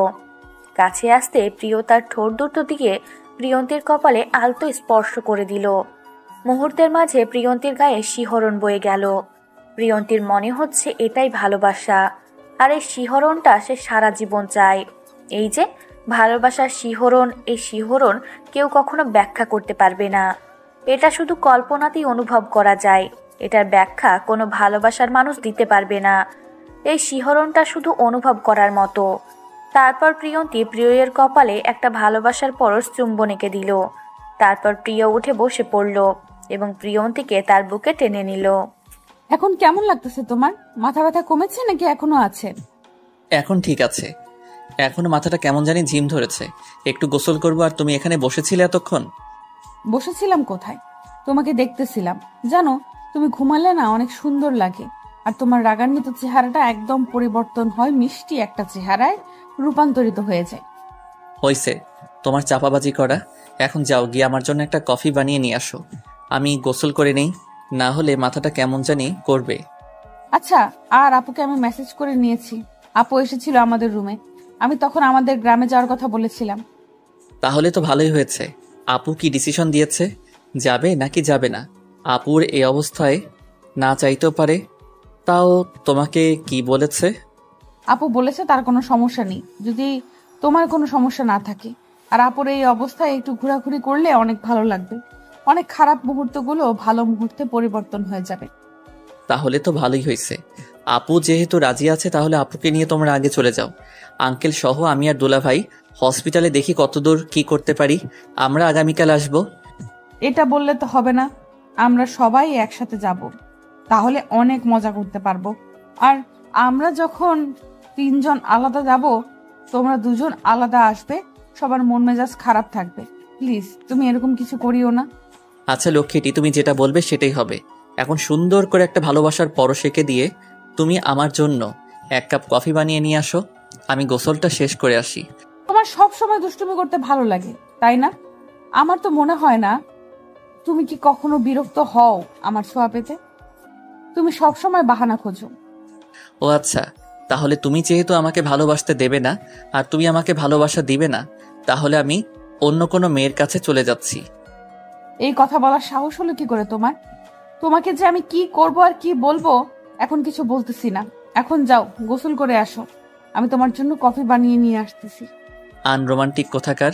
আনরোমান্টিক একটা বউ আমার কপালে এসে পড়েছে। একটু রোমান্টিক না। আমি কিন্তু আগেই বলেছিলাম আমাকে বিয়ে করে কখনো মজা পাবেন না। তাই বলছি, একটু ভেবেচিন্তে কথাগুলো বলবেন বা ডিসিশনটা নেন। আপনি তো বলেছিলেন যে কোনো সমস্যা হবে না, তাহলে আজকে আনরোমান্টিক বলতেছেন কাকে শুনি? আচ্ছা হইছে, এখন আর তোমার সাথে আমি ঝগড়া করতে পারবো না। তুমি এখন আমার জন্য 1 কাপ কফি বানিয়ে নিয়ে আসো। আমি এই ফাঁকে গোসলটা করে আসি।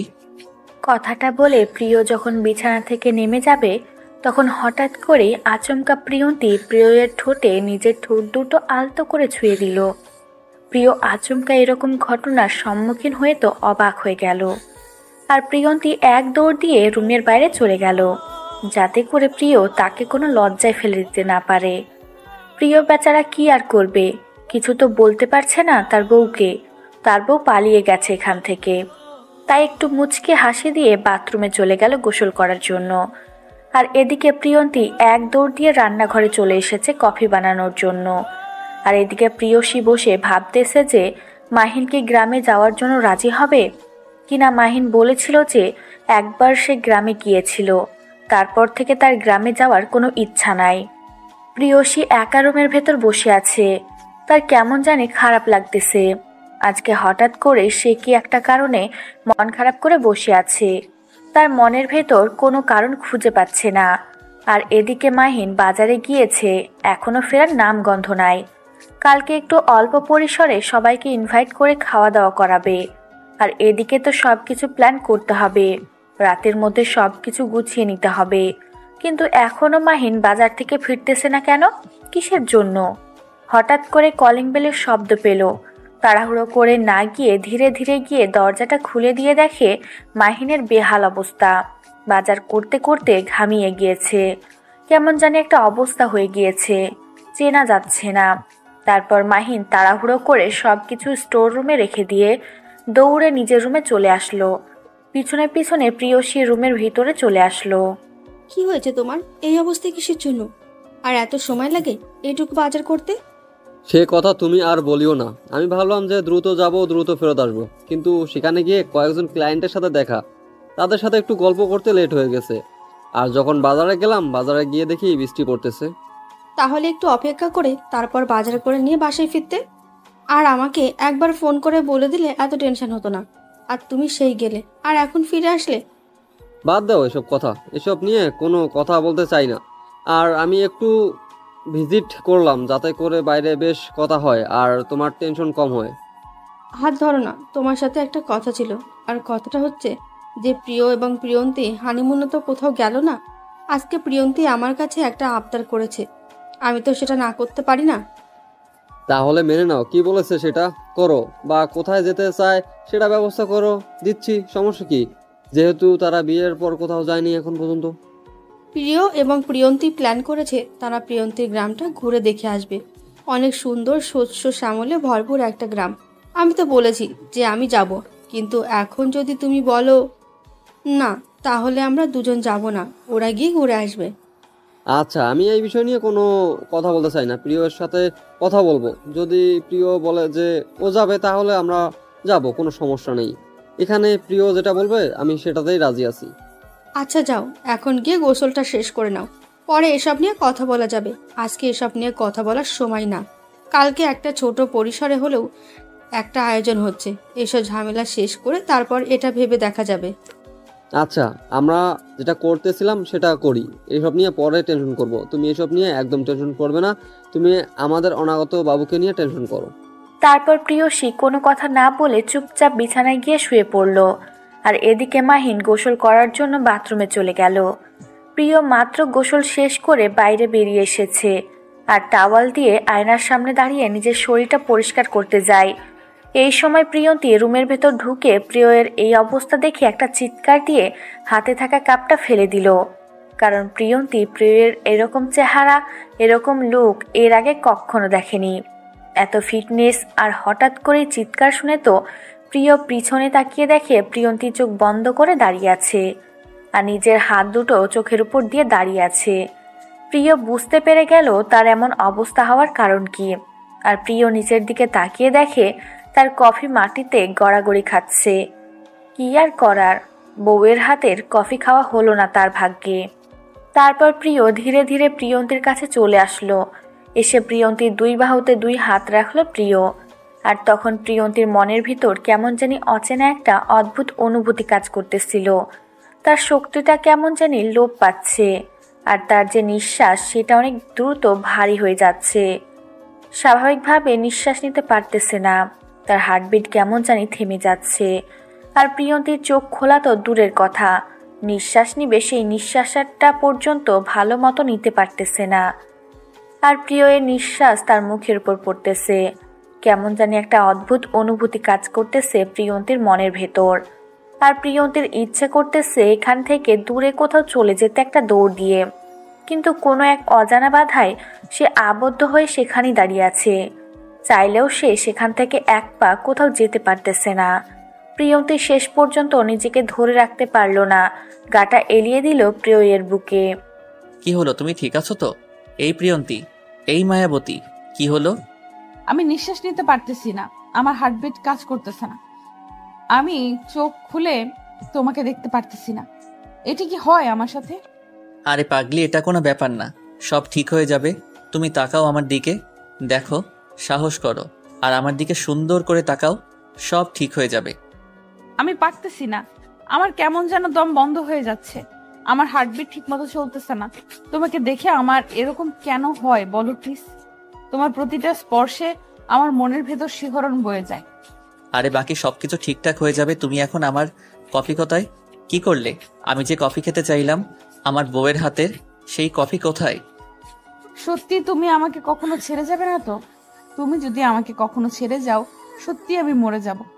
আমার ইচ্ছে করতেছে তোমাকে সারা জীবন বুকের ভেতর ধরে রাখি। আমার ইচ্ছে করতেছে যদি পারতাম আমি তোমার মাঝে হারিয়ে যেতাম। প্রিয় খুব ভালো করে বুঝতে পারলো প্রিয়ন্তীর মনের ভিতর কোনো কিছু চলতেছে। তাই প্রিয়ন্তীকে কোলে তুলে নিয়ে গিয়ে বিছানার উপর বসিয়ে দিল। আর প্রিয়ন্তীর কোলে মাথা রেখে নিচে বসে পড়ল। তখন প্রিয়ন্তী চোখ খুলে প্রিয়ের দিকে তাকিয়ে রইল অবাক দৃষ্টিতে। কি সুদর্শন একটা চেহারা! এখন প্রিয়ন্তী বুঝতে পারতেছে এমনিতেই তো আর এত মেয়ে তার স্বামীর উপর ক্রাশ খাইতো না। এখন সে খুব ভালোভাবে বুঝতে পারতেছে যে কোনো মেয়ে তার স্বামীকে দেখলে দুর্বল হয়ে যাবে, এটাই স্বাভাবিক। কিন্তু এই ছেলেটা আজকে তার স্বামী, আর এই ছেলেটা নাকি তাকে পাগলের মতো ভালোবাসে। প্রিয়ন্তী বুঝতে পারতেছে না তার মাঝে কি এমন আছে যার জন্য প্রিয় তার ভালোবাসায় পাগল। দেখো, এরকম করলে তো আর হবে না। আমিও তোমাকে ভালোবাসি। বলো তো, তোমার চোখ, তোমার পুরো মুখ সাক্ষী দিচ্ছে তুমি আমাকে কতটা ভালোবাসো। দেখো, আর বলে বোঝাতে পারবো না যে কি পরিমাণ ভালোবেসে ফেলেছি আপনাকে। আর হ্যাঁ, আমি জানি না কেন এরকম হয় মাঝে মাঝে। আপনার স্পর্শগুলো আমাকে এতটাই কষ্ট দেয়, মনে হচ্ছে যে এইভাবে এটাই আমার শেষ পাওয়া আপনার থেকে। তোমাকে একটা কথা বলি, তোমার মতো করে কেউ আমাকে ভালোবাসেনি। তোমাকে সবসময় বলেছি সবাই আমার কাছে এসেছিল টাকার জন্য, আর আমি না বুঝে তাদের মিথ্যা ভালোবাসায় আবদ্ধ হয়ে গিয়েছিলাম সত্যি ভেবে। কিন্তু সত্যিকারের ভালোবাসাটা আজকে আমি বুঝতে পারতেছি। আচ্ছা, এখন আমি আপনার জন্য আরেকটা কফি বানিয়ে নিয়ে আসি। ভুলবশত হাত থেকে পড়ে গিয়ে ভেঙে গিয়েছে, প্লিজ রাগ করবেন না। এখন আবার আপনি হয়ে গেলাম? কত সুন্দর করে তুমি করে বলতেছিল, আর হঠাৎ করে তোমার কি জানি হয়ে যায়। তুমি সবকিছু গোলমাল বাঁধিয়ে দাও। আমি যখন যেটা খুশি সেটা বলেই আপনাকে তখন সম্বোধন করব। আপনার তাতে কোনো সমস্যা আছে শুনি? আমার আবার কোনো সমস্যা থাকবে কিসের জন্য?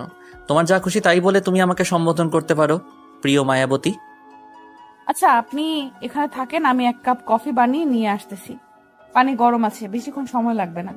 এখন আর কফি বানাতে হবে না, তুমি রেডি হও, আজকে বাইরে যাব, সন্ধ্যার পর বাসায় ফিরব। আর কোনো কথা চলবে না। সত্যি তোমাদের গ্রামের রূপ সৌন্দর্য অনেক সুন্দর, অনেক মনোমুগ্ধকর। এখানে না আসলে বুঝতেই পারতাম না যে এত সুন্দর হয়। আপনাকে বলেছিলাম না গ্রাম অনেক সুন্দর হয়, সব সময় প্রকৃতির সাথে মিশে যাওয়া যায়। আমার শহরটা কেমন যেন যানজট মনে হয় আমার কাছে। কিন্তু কিছু করার থাকে না। জীবনে ভালো কিছু করতে চাইলে শহরে গিয়ে থাকতে হয়। গ্রামে থেকে কোনো কিছু করা সম্ভব না, সেটা তোমাকে মানতে হবে।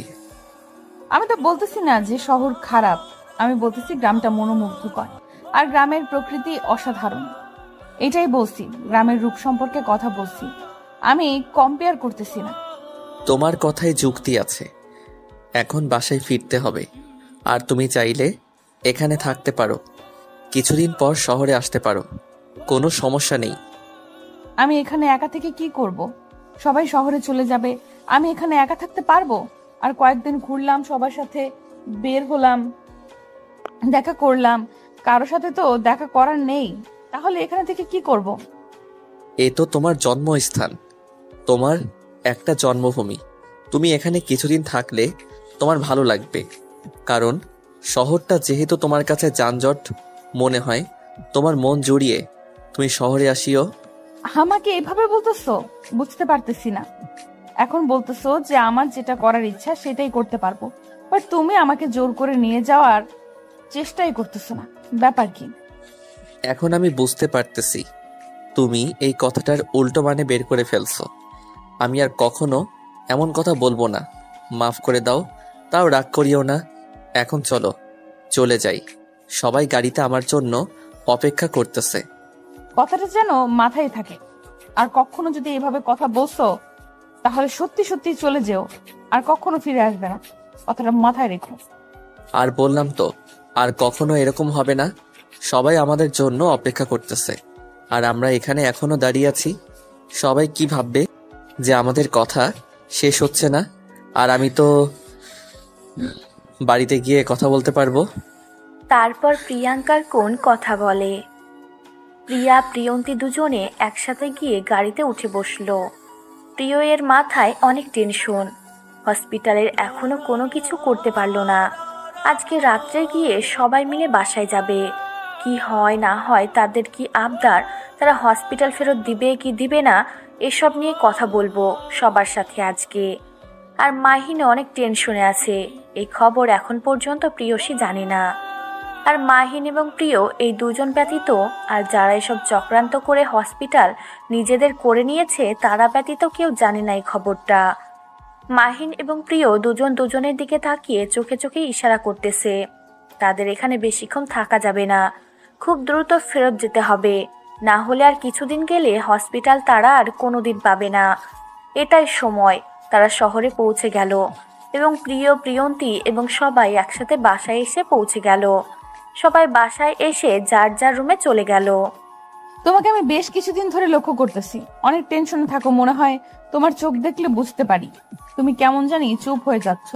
টেনশন করতে করতে কি হয়েছে আমাকে বলো তো।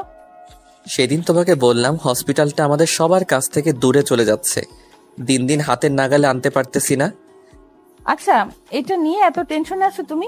একটা কাজ করো, তুমি পুলিশের কাছে যাও আর তাদেরকে সবকিছু খুলে বলো।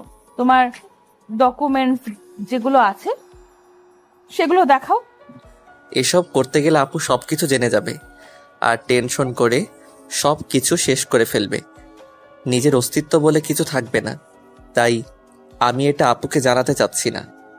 আচ্ছা, তাহলে তোমার যেটা ভালো মনে হয় সেটা করো। আমি বলবো না তুমি এইটা করো ওইটা করো, কারণ আমি এই সম্পর্কে কিছু জানি না। শহরের মানুষেরা আমার জানা মতে অনেক খারাপ হয়। তুমি দেখে শুনে কাজ করো, কারো যেন কোনো ক্ষতি না হয়, তাহলে আমি বেঁচে থাকতে পারবো না, তাতে পুরো পরিবার শেষ। আমাকে নিয়ে টেনশন করো না, সবকিছু ঠিক হয়ে যাবে। আর আমি একসাথে যাচ্ছি না, দুলাভাই সহ যাচ্ছি। আর আজকে রাতে বাসায় যদি না ফিরি তো বলবা যে আমরা হসপিটালের ব্যস্ততায় আজকে বাসায় ফিরতে পারবো না। তোমাকে ফোন করে জানিয়ে দিয়েছি। আমিও যাবো তোমার সাথে, আমি তোমাকে একা ছেড়ে দিতে পারি না। আর তুমি আজকে বাসায় ফিরবে না। কিসের জন্য? এত ইম্পর্টেন্ট কাজ আছে যে রাত্রে করতে হবে, দিনে করা যাবে না? দেখো, তুমি এসব বুঝবে না। তুমি গ্রাম থেকে এসেছো, শহরের নিয়ম নীতি একটু অন্যরকম। আর যারা একটু খারাপ লোক তারা দিনে কখনো তাদের মুখোশ খুলে সবার সামনে আসেন না, তারা রাতের অন্ধকারে মুখোশ পরে থাকে। আমার না কেমন জানি লাগতেছে, তোমাকে একা যেতে দিতে ইচ্ছে করতেছে না। সাথে আবার দুলাভাই যাবে, দুইটা মানুষ, তোমরা সেখানে গিয়ে কি করবে? তারা তো অনেক মানুষ থাকবে। দেখো, তারা আমাদের কিছু করতে পারবে না। আর যখন আমি তোমাকে সঙ্গে করে নিয়ে যাব তখন তারা আমাদের একটা দুর্বল জায়গা পাবে। আর তোমাকে যদি তারা জিম্মি করে তাহলে তো তারা যেটা বলবে সেটাই আমাকে আবারও শুনতে হবে। প্লিজ, তুমি এরকম কোনো বাহানা করিও না। তুমি বাসায় থাকো, আপুকে দেখাশোনা করো। আমি যাব, সকালের মধ্যে ফিরে আসব, সবকিছু ঠিকঠাক করেই ফিরবো। তাহলে দেখে শুনে যাও। আর শোনো, নিজের একটু যত্ন নিও, কারণ বলা যায় না। আর দেখে শুনে কথা বলবা, যেটাই করবা সবকিছু আগে প্ল্যান করে রাখবা, তারপর সেই কাজ করবা, তার আগে কিছু করিও না। Other side. মাথা চুলকাতে হবে, প্রিয় আমাকে ফোন দিচ্ছে। আর তো কোনো কাজ আছে, তুমি থাকো। আর না হলে আমি প্রিয়ন্তীকে বলতেছি তোমরা দুজন আজকে একসাথে থাকবে। কেন তোমরা রাতে বাসায় ফিরবে না? দুজনে সারা রাত হসপিটালে কি করবে? আর হঠাৎ করে এইরকম প্ল্যান মানে বুঝলাম না। তুমি না তখন আমাকে বললা সব কিছু ঠিকঠাক আছে আর রাত্রে কোথাও যাবে না? দেখো প্রিয় আমাকে ডাকতেছে, আমি না করতে পারবো না, তাই না? আর তাকে তো একা হসপিটালে রেখে আমি বাসায় থাকতে পারবো না। আর একটা রাতের ব্যাপার, সমস্যা হওয়ার কথা না, আমরা সকালেই ফিরে আসবো। কি আর বলবো আমি, যেহেতু দুজনে যাচ্ছ দেখে শুনে যাই হোক। আর হসপিটালে তো এখন একটু মনে হচ্ছে ঝামেলা চলতেছে। আমাদের কাছ থেকে কিছু লুকিয়ে রাখতেছ তোমরা দুজন। তুমি এখন কোনো টেনশন নিবে না মাথায়। আর হসপিটালে কিসের ঝামেলা চলবে? আর ঝামেলা চলতেছে তাহলে আমি তোমাকে বলতাম না? তুমি এখন এই সময় হসপিটালের কথা কেন মনে করতেছো বুঝতে পারতেছি না। তোমার এখন রেস্ট দরকার। তোমার কথা শুনে কেমন জানি আমার সন্দেহ লাগছে। সত্যি কি হসপিটালে কোনো সমস্যা হচ্ছে? যদি হয়ে থাকে আর আমার কাছ থেকে যদি তুমি সেটা লুকিয়ে রাখো, পরে যদি জানতে পারি তাহলে তোমার সাথে আমি নাই। বুঝতে পারতেছি তুমি এখন আর আমাকে আগের মতো বিশ্বাস করতে পারো না। এখন আমি তোমার কাছে একটা অবিশ্বাসের বস্তু হয়ে গিয়েছি, তাই না?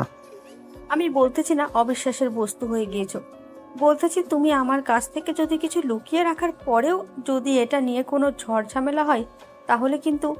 কিচ্ছু হবে না, তুমি টেনশন নিও না, সবকিছু ঠিকঠাক আছে। তুমি থাকো, আমি যাচ্ছি। আর বেশি দেরি করলে পরে সকালে ফিরতে দেরি হবে। আমার ভাই কি বেরিয়ে গিয়েছে নাকি দুজনে একসাথে চলে যাবে, নাকি প্রিয় আগে হসপিটালে গিয়েছে? তুমি এখন যাবে কোনটা? প্রিয় আমার জন্য গাড়িতে অপেক্ষা করতেছে। আমরা দুজন একসাথে যাচ্ছি, একসাথেই ফিরে আসবো। কোনো টেনশন নিও না। খাওয়া দাওয়া করে ঘুমিয়ে যাও। আর যদি রাতের মধ্যে ফিরে আসি তাহলে কল দেবো, সমস্যা নেই। কথাটা বলে মাহিন সেখান থেকে বেরিয়ে পড়ল এবং প্রিয়সী কিছু বলল না, চুপচাপ বিছানার উপর বসে পড়ল। আজকে হঠাৎ করে গ্রাম থেকে আসলো, এখন রেস্ট করবে কোথায় সেটা না করে হসপিটালে যাচ্ছে। মাহিন তো নিচে নেমে আসলো এবং সবাইকে ফোন করলো যেন একটা মানুষও পালিয়ে যেতে না পারে হসপিটাল থেকে। প্রিয় সবকিছু রেডি করে রেখেছে। তারা দুজন একসাথে গাড়িতে করে খুব দ্রুত হসপিটালে আসলো এবং হসপিটালের যত মানুষ ছিল সবাইকে আজকে ঘুমের ওষুধ দেওয়া হয়েছে, যাতে করে কেউ বুঝতে না পারে আজকে হসপিটালে কি চলবে আর কি হতে যাচ্ছে।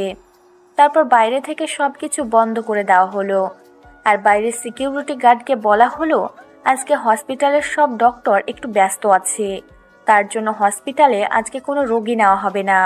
তারপর প্রিয় এবং মাহিন তাদের মিটিং রুমে বসলো আর সবাইকে খবর দিল যেন মিটিং রুমে চলে আসে। তারপর সবাই মিটিং রুমে উপস্থিত হলো, কিন্তু এখন যারা এই হসপিটালটাকে নিজেদের করে নিয়েছে তারা কেউ সেখানে উপস্থিত হলো না। তারা আলাদাভাবে একটা মিটিং বসিয়ে দিয়েছে। তারপর প্রিয় সবাইকে সবকিছু খুলে বলে দিল। হসপিটালে যত স্টাফ আছে, একজন কর্মচারী থেকে শুরু করে একজন ডক্টর পর্যন্ত, সবাইকে এই মিটিংয়ে উপস্থিত করানো হয়েছে। তারপর সবাইকে সবকিছু খুলে বলে দিল আর সবাই সত্যিটা জানার পর অনেক অবাক হয়ে গেল যে তারা এতদিন এই ঘটনা সম্পর্কে কিছুই জানতে পারল না। তারপর প্রিয় বলল তার কাছ থেকে কিভাবে তারা হসপিটালটা নিজেদের করে নিয়েছে আর তাকে কিভাবে বোকা বানিয়েছে। সবাইকে বলে দিল যদি কেউ কিছু বলে, তাদের সম্পর্কে জেনে থাকে বা তাদের কোনো কথা কেউ শুনে থাকে, যদি এখন তাকে কেউ ইনফরমেশন দেয় তার প্রমোশন হবে এবং স্যালারি দ্বিগুণ হবে। কিন্তু সেখানে উপস্থিত থাকা কেউ কোনো কথা বলতে চাইল না, কারণ তারা কেউ কিছু জানে না। হঠাৎ করে একজন কর্মচারী দৌড়ে এসে মিটিংয়ে উপস্থিত হলো। সবাই তার দিকে তাকিয়ে রইল। কর্মচারীটা অনেক হাঁপিয়ে গিয়েছে, যার জন্য কথা স্পষ্টভাবে বলতে পারতেছে না। সবাই তাকে সাইড দিল। কর্মচারী দৌড়ে এসে প্রিয় ভাইয়ের পাশে দাঁড়িয়ে পড়ল। স্যার, বড় সাহেবরা আপনাকে আর মাইন স্যারকে মেরে ফেলার জন্য প্ল্যান করতেছে। আপনারা প্লিজ এখান থেকে দ্রুত চলে যান। তারা কিছু খারাপ মানুষ টাকা দিয়ে কিনে নিয়েছে। তারা একটু পর হসপিটালে প্রবেশ করবে আর আপনাদেরকে মেরে ফেলবে। আপনারা প্লিজ এখান থেকে চলে যান। আপনি একদম টেনশন করবেন না, কিচ্ছু হবে না। আমরা সবাই মুক্ত থাকব, কারো কোনো ক্ষতি করতে পারবে না, এই কথাটা আমি আপনাদেরকে দিচ্ছি। আপনারা এই রুমেই থাকবেন, এই রুম থেকে কোথাও বের হবেন না। স্যার, আপনি আমার কথাটা একটু সিরিয়াস সহকারে নেন আর আপনারা এখান থেকে চলে যান। যদি বেঁচে থাকেন অনেক হসপিটাল করে তুলতে পারবেন। আমি তো এই হসপিটালে দীর্ঘ 40 বছর যাবৎ কাজ করতেছি। বড় সাহেব যখন থেকে ছিল আমিও তখন থেকে আছি। প্লিজ স্যার, আপনাদের জীবনের মূল্য অনেক বেশি। দেখেন, আপনারা সবাই আমাদের ভালোবাসার মানুষ। আপনারা সবাই আমাদের হসপিটালে চাকরি করে একটা বেতন পান, আর সেই বেতন দিয়ে আপনাদের সংসার চলে। আমি চাই না আপনাদের সেই সুযোগ থেকে বঞ্চিত করতে। যদি আজকে তাদের হাতে হসপিটালটা চলে যায় তাহলে আপনাদের কাউকে এখানে রাখবে না। তাহলে এখন আমাদের উপায়? আমরা তো মরেই যাব, আর আমাকে কে চাকরি দেবে? প্লিজ একটা কিছু করেন যাতে করে আমার সংসারটা মরে না যায়। সবাইকে আমি দুবেলা মুঠো ভাত যেন খাওয়াতে পারি। এখন আমি যেটা আপনাদেরকে বলবো আপনারা সেটাই করবেন। সব কিছু স্বাভাবিক রাখবেন, সব কিছু স্বাভাবিকভাবে চলবে। আর কে আসে আমাকে মারার জন্য সেটা আমি দেখে নেব। আর আমরা আজকে রাতের মধ্যেই ওদেরকে এই দুনিয়া থেকে বিদায় করে দেব। আর এই কথাটা কাউকে বলবেন না। আর যদি বলেন তার বিপদ হবে। আপনারা তো আমাকে ভালো করেই চেনেন না। প্রিয়, এমন কিছু করা যাবে না যার জন্য অনেকের ক্ষতি হয়ে যায়, আর আমাদের সবকিছু বুঝে শুনে করতে হবে। আমি সব কিছু প্ল্যান করে রাখছি। আর আমাদের যে ছেলেগুলো আছে সবাই এখনো পর্যন্ত হসপিটালের চারদিকে ছড়িয়ে ছিটিয়ে আছে। কেউ আসলে সে জীবিত ফিরে যেতে পারবে না। সেগুলো যখন পুলিশের কাছে জানাজানি হয়ে যাবে তখন তো কেলেঙ্কারি হয়ে যাবে, আর আমরা তো অনেক বড় দোষী হয়ে যাব। আমরা এটা না করে আইনের আশ্রয় নিতে পারি, কিন্তু কোনো কিছু আপনার হবে না, সব কিছু আমি দেখে নেব। এখন 4 থেকে 5টা মানুষের জন্য বাকি সবার যে অবস্থা খারাপ হয়ে যাবে, আর কেউ তো মনে হয় খেতেও পারবে না। আমি তো সবাইরে চিনি। তাহলে তোমার যেটা ভালো মনে হয় সেটাই করো। আমি তোমাকে এখানে বাধা দেব না। যা করবি দেখে শুনে, নির্দোষ মানুষের জন্য কোনো ক্ষতি না হয়। আচ্ছা, আমি এখন বাইরে আছি, সবাই এই রুমে থাকবে, এই অবস্থান থেকে বের হবে না। আমি যতক্ষণ না ফোন বের করে বাহিরে আসতে বলবো। আমি কি করে থাকবো? তোমার মাথা ঠিক আছে? আমি তোমাকে একা ছেড়ে দিয়ে যদি তোমার কোনো কিছু হয়ে যায়, তোমার আপুকে আমি কি জবাব দেব? আর তোমার আপু কি আমাকে মাফ করবে কখনো? একসাথে 4টা জীবন নষ্ট হয়ে যাবে তাহলে। আপনাকে এখানে থাকতে হবে, কারণ আপনার এখানে দরকার আছে। আর এতগুলো মানুষের সেফটি আপনাকে দিতে হবে এখান থেকে। আমি বাইরেরটা দেখে নিব। আমরা বাইরে থেকে একটা রুম বদ্ধ করে রাখবো, তাহলে এখানে ঝামেলা হওয়ার কোনো আশঙ্কা নাই। আর সবাই তো এখানে বসে থাকবে, কিন্তু এখানে গন্ডগোল করবে না। আপনি একটু বোঝার চেষ্টা করেন, আপনার এখানে দরকার আছে। আর আমি তো একা যাচ্ছি না, আমার সাথে কয়েকজন থাকবে। তো আমি সবসময় আপনাকে ফোন দিয়ে থাকবো, কি হয় না হয় আপনাকে ডিটেলসে জানাবো। মাহিন কোনোভাবে রাজি হচ্ছে না যে এখান থেকে প্রিয়কে একা বাইরে যেতে দিবে, কিন্তু কি আর করার। শেষ পর্যন্ত প্রিয়ের কথার জোর কাটাতে না পেরে সেখানে থাকতে বাধ্য হলো। আর প্রিয় বাইরে চলে আসলো। সবার সাথে কথা বলা শেষ। এইখানে নাকি একটু ঝামেলা হবে, সবাইকে জানিয়ে দিল। সবাই সেই পজিশনে দাঁড়িয়ে গেল। আর এদিকে তার পিছে গুপ্ত মিটিং করছিল। সেই রুমে প্রিয় একা গিয়ে উপস্থিত হলো। প্রিয়কে সেখানে উপস্থিত হতে দেখে সবাই অবাক হয়ে প্রিয়ের দিকে তাকিয়ে রইল। সবাই কেমন যেন আক্রমণাত্মক দৃষ্টিতে প্রিয়র দিকে তাকিয়ে রইল। কি সেখানে কেউ কিছু বুঝে ওঠার আগেই কয়েকজন পুলিশ সেখানে উপস্থিত হলো। সেগুলো মোটেও আসল পুলিশ ছিল না, সবগুলো নকল পুলিশ ছিল। আর যাদেরকে প্রিয় নিয়ে এসেছে, সবাই পুলিশকে দেখে তো অনেক ভয় পেয়ে গেল। চুপচাপ সবাই সবকিছু ঠিকঠাক করে দিল। তারা যে কূটনীতি বুদ্ধি অবলম্বন করে প্রিয়ের কাছ থেকে হসপিটাল তারা তাদেরকে নিয়েছিল সবকিছু খুলে বলে দিল। তারপর সবকিছু আগের মতো ঠিকঠাক করে দিল। তারপর সেই নকল পুলিশগুলোকে 5 জন ধরে নিয়ে গেল আর 2 জনকে সেখানে রেখে দিল। পরে এসে সেই 2 জনকে নিয়ে যাওয়া হলো, কারণ ওদেরকে বাঁচিয়ে রাখলে পরে আবার এই 2 জন অনেক বড় ঝামেলা করবে। শেষ পর্যন্ত 7 জনকে তারা নিয়ে গেল এবং পাহাড়ি অঞ্চলে নিয়ে আসা হলো তাদেরকে। তারপর এক এক করে হাত পা বেঁধে সবাইকে সুন্দরভাবে এক জায়গায় উপস্থিত করা হলো। তারপর চারিদিকে পেট্রোল দিয়ে আগুন লাগিয়ে দেওয়া হলো। দেখতে দেখতে 7 জনের দেহ পুরো ছারখার হয়ে গেল নিমেষের মধ্যে। তারপর সেই লোকগুলোকে প্রিয় 1 কোটি টাকা দিল, তারা যেন তাদের গ্রামে গিয়ে 1 বছর অনায়াসে থাকতে পারে। তারপর যেন শহরে ফিরে আসে। এই 1 বছর যেন তারা শহরের দিকে ধাবিত না হয়, সেই ব্যবস্থা করে প্রিয় সবাইকে বিদায় দিল। রাতের মধ্যেই তারা গ্রামে চলে গেল। আর প্রিয় হসপিটালের সবাইকে খুশির সংবাদটা দিল। সবাই অনেক খুশি হয়ে যে যার কাজে লেগে গেল। এত তাড়াতাড়ি সবকিছু হয়ে গেল কিভাবে? আমি তো বুঝতেই পারলাম না। আর কিভাবে কি করলে তুমি? আমাকে তো কিছুই বললে না। আর আমাকে ফোন দেওয়ার কথা ছিল, ফোনও দিচ্ছ না। আমি তো টেনশনে মরে যাচ্ছিলাম। কিচ্ছু হবে না, আমি বলতেছি আমার কিছু হয়নি। আর টেনশন করার কিছু নাই। এখন ভোর 4টা বাজে, এখন বাসায় যাব। আর সকালে গেলে তো অনেক প্রশ্ন করবে, তাই এখন গিয়ে ঘুমিয়ে পড়ব। আর আমরা তাদেরকে বলবো যে আমরা রাত 2টার পর বাসায় এসেছিলাম। আমাকে তোমার আপু ফোন দিয়েছিল রাত 3টার সময় যে আমরা এখন কোথায় আছি, আর আমি তাকে বলে দিয়েছি যে আমরা এখন হসপিটালে, আর 2 ঘন্টার মধ্যে আমরা বাসায় ফিরে যাচ্ছি। তাহলে তো এখন সেখানে গিয়ে মিথ্যা কথা বলার কোনো মানে হয় না, যেহেতু আগেই আপনি সবকিছু গড়বড় করে দিয়েছেন। যাই হোক, এখন চলেন বাসায় যাই। এখন হসপিটালে কি হলো? হসপিটালে কি আমাদের হাতে চলে এসেছে, নাকি সময় নিয়েছে তারা, নাকি না করেছে? কিছু তো একটা বলো আমাকে। আগে যেমন ছিলাম এখনো তেমনই আছি। সবকিছু আমাদের হয়েছে, আর তারা এখন দেশ থেকে বিদেশে চলে গিয়েছে। আমি তাদেরকে দেশের বাইরে পাঠিয়ে দিয়েছি একদম। তাহলে তো সেটা অনেক ভালো কাজ করেছো। এখন বাসায় গিয়ে সবার সাথে কথা বলি। আর তোমার আপুকে তো এখন আর একা রাখা সম্ভব না, আমাকেও তো তার সাথে থাকতে হবে।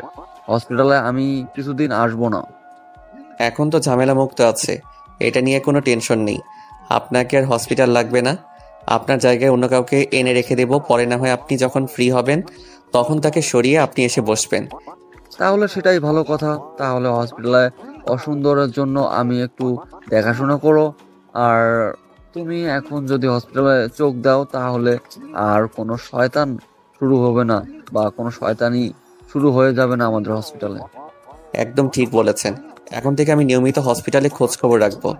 আর আপনাকে এত দায়িত্ব পালন করতে হবে না, আমি আপনার কিছু দায়িত্ব কমিয়ে দিব, যাতে করে আপনি ফ্রি থাকতে পারেন আর আমি ফিরে পেতে পারি।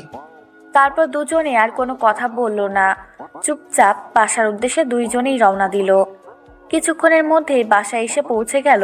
দারোয়ানকে না জানিয়ে চুপি চুপি বাসার ভিতর প্রবেশ করলেন। এখন যেহেতু দেখছে সবাই ঘুমিয়ে গিয়েছে, ডাকাডাকি করা ঠিক হবে না। দুইজনের ভিতরে এসে তো অবাক, কারণ প্রিয়সী আর প্রিয়ন্তী দুইজনেই সোফায় বসে আছে। মাহিন এবং প্রিয় দুজন দুজনের দিকে তাকিয়ে রইল কিছুক্ষণ, তারপর সামনে থাকা দুইটা মানুষের দিকে এগিয়ে গেল। তারা ঘুমানোর জন্য ঠিকমতো বসে থাকতে পারতেছে না, বারবার পড়ে যেতে নিলে আবার ঠিক হয়ে বসে যাচ্ছে।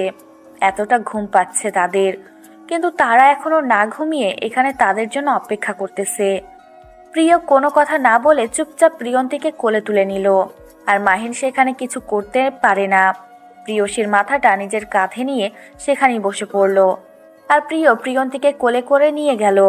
তারপর মাহিন তার প্রিয়তমা বউকে কোলে করে নিজের রুমে নিয়ে আসলো। তোমাকে সেখানে অপেক্ষা করতে বলেছিলাম আমি। তোমাকে না বলেছিলাম তুমি ঘুমিয়ে পড়ো, আমি সকালের মধ্যে ফিরে আসবো। আর তুমি সেখানে আমার জন্য বসেছিলে কিসের জন্য শুনি? কই, আমরা তো গেম খেলতেছিলাম, কারোর জন্য অপেক্ষা করতেছিলাম না। আমারও ইচ্ছে করছিল আজকে ঘুমাবো না, তাই। এবার কিন্তু বেশি বেশি হয়ে যাচ্ছে, বোঝো নাই? মেজাজ গরম হয়ে গেলে কিন্তু কি করবো বুঝতে পারতেছি না। কি করবেন? মেরে ফেলবেন? মেরে ফেলেন।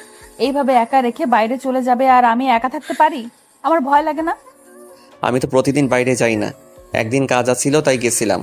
আমি তো প্রতিদিন বাইরে থাকি না, তাই না? আর সব থেকে বড় কথা হচ্ছে, একটা রাত একা থাকলে কি এমন হয়? যখন আপনি প্রতিদিন বাড়িতে থাকতেন তখন আমার এটা অভ্যাস রয়েছে। তখন যে আপনি তো বাইরে থাকেন, আমাকে একা থাকতে হবে। কিন্তু প্রতিদিন যখন আমি আপনার বুকে মাথা রেখে ঘুমাই, আর আজকে হঠাৎ করে কিভাবে আমি একা থাকতে পারি? আচ্ছা, আমার ভুল হয়েছে, আর কখনো এরকম করব না। আর কখনো তোমাকে একা কোথাও রেখে যাব না। যেখানে তোমার সাথে করে নিয়ে যাব, যেখানে যাব তোমাকে সাথে করে নিয়ে যাব। আর প্লিজ এবারের মতো এখন ঘুমিয়ে যাও। আমি বলতেছি না এখন আমার ঘুম পাচ্ছে না, আমি এখন ঘুমাবো না। আমার যেটা ইচ্ছে আমি এখন সেটাই করব। আপনার ঘুম পাচ্ছে, আপনি ঘুমিয়ে পড়েন। আমি তো আমার ভুলটা স্বীকার করতে চাই, তারপরে এভাবে ডাক দেখানোর কি আছে? বসেছিলাম তো, বলতেছি না বদলে গেছে। আমি আপনাকে কিছু বলছি? আপনি তো আপনাকে কিছু বলছেন না। তাহলে আপনি আমার সাথে কথা বলতেছেন, সেজন্য আপনি অনেক ক্লান্ত। এখন ফ্রেশ হয়ে এসে ঘুমিয়ে পড়েন। এবার কিন্তু একটু বেশি বেশি হয়ে যাচ্ছে, কারণ আমি বাইরে থেকে আসলাম। কোথায় তোমার মুখ দেখে, তোমার মুখে মিষ্টি মিষ্টি কথা শুনে নিজেকে শান্ত রাখবো, সেটা না করে এখন কি ঝগড়া করবো তোমার সাথে? আমি কি একবারও বলেছি আপনি আমার সাথে ঝগড়া করেন? আমি শুধু বলেছি আপনি অনেক ক্লান্ত, ফ্রেশ হয়ে আসেন তারপর ঘুমিয়ে পড়েন।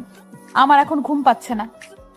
সেটা তো আমি দেখতে পাচ্ছি তোমার ঘুম পাচ্ছে নাকি না। আমি যদি এতক্ষণ ধরে না থাকতাম তাহলে তো এতক্ষণ কি অঘটন ঘটে যেত।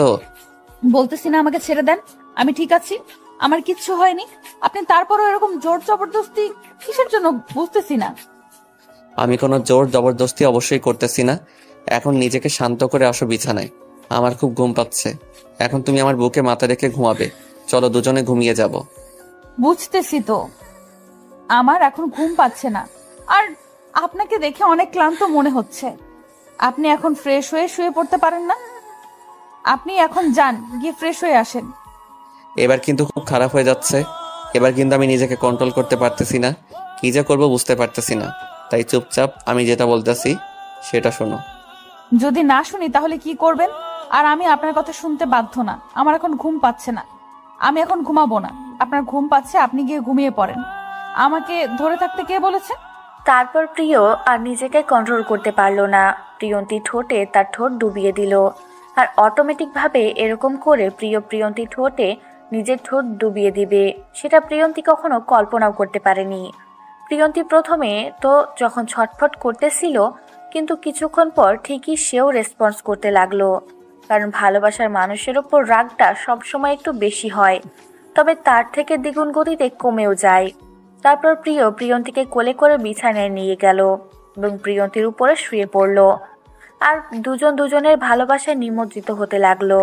এক পর্যায়ে প্রিয়ন্তীর ঠোঁট দুটো ছেড়ে দিয়ে তার গলায় নিজের ঠোঁট দুটো বসিয়ে দিল এবং প্রিয়ন্তী প্রিয়কে আঁকড়ে ধরল অনেক শক্ত করে। তারপর তাদের ভালোবাসার বহিঃপ্রকাশ ঘটিয়ে দিল। এক পর্যায়ে প্রিয়ন্তীর থেকে ছেড়ে দিয়ে শুয়ে পড়ল আর প্রিয়ন্তী এসে প্রিয়ের বুকে মাথা রেখে শুয়ে পড়ল।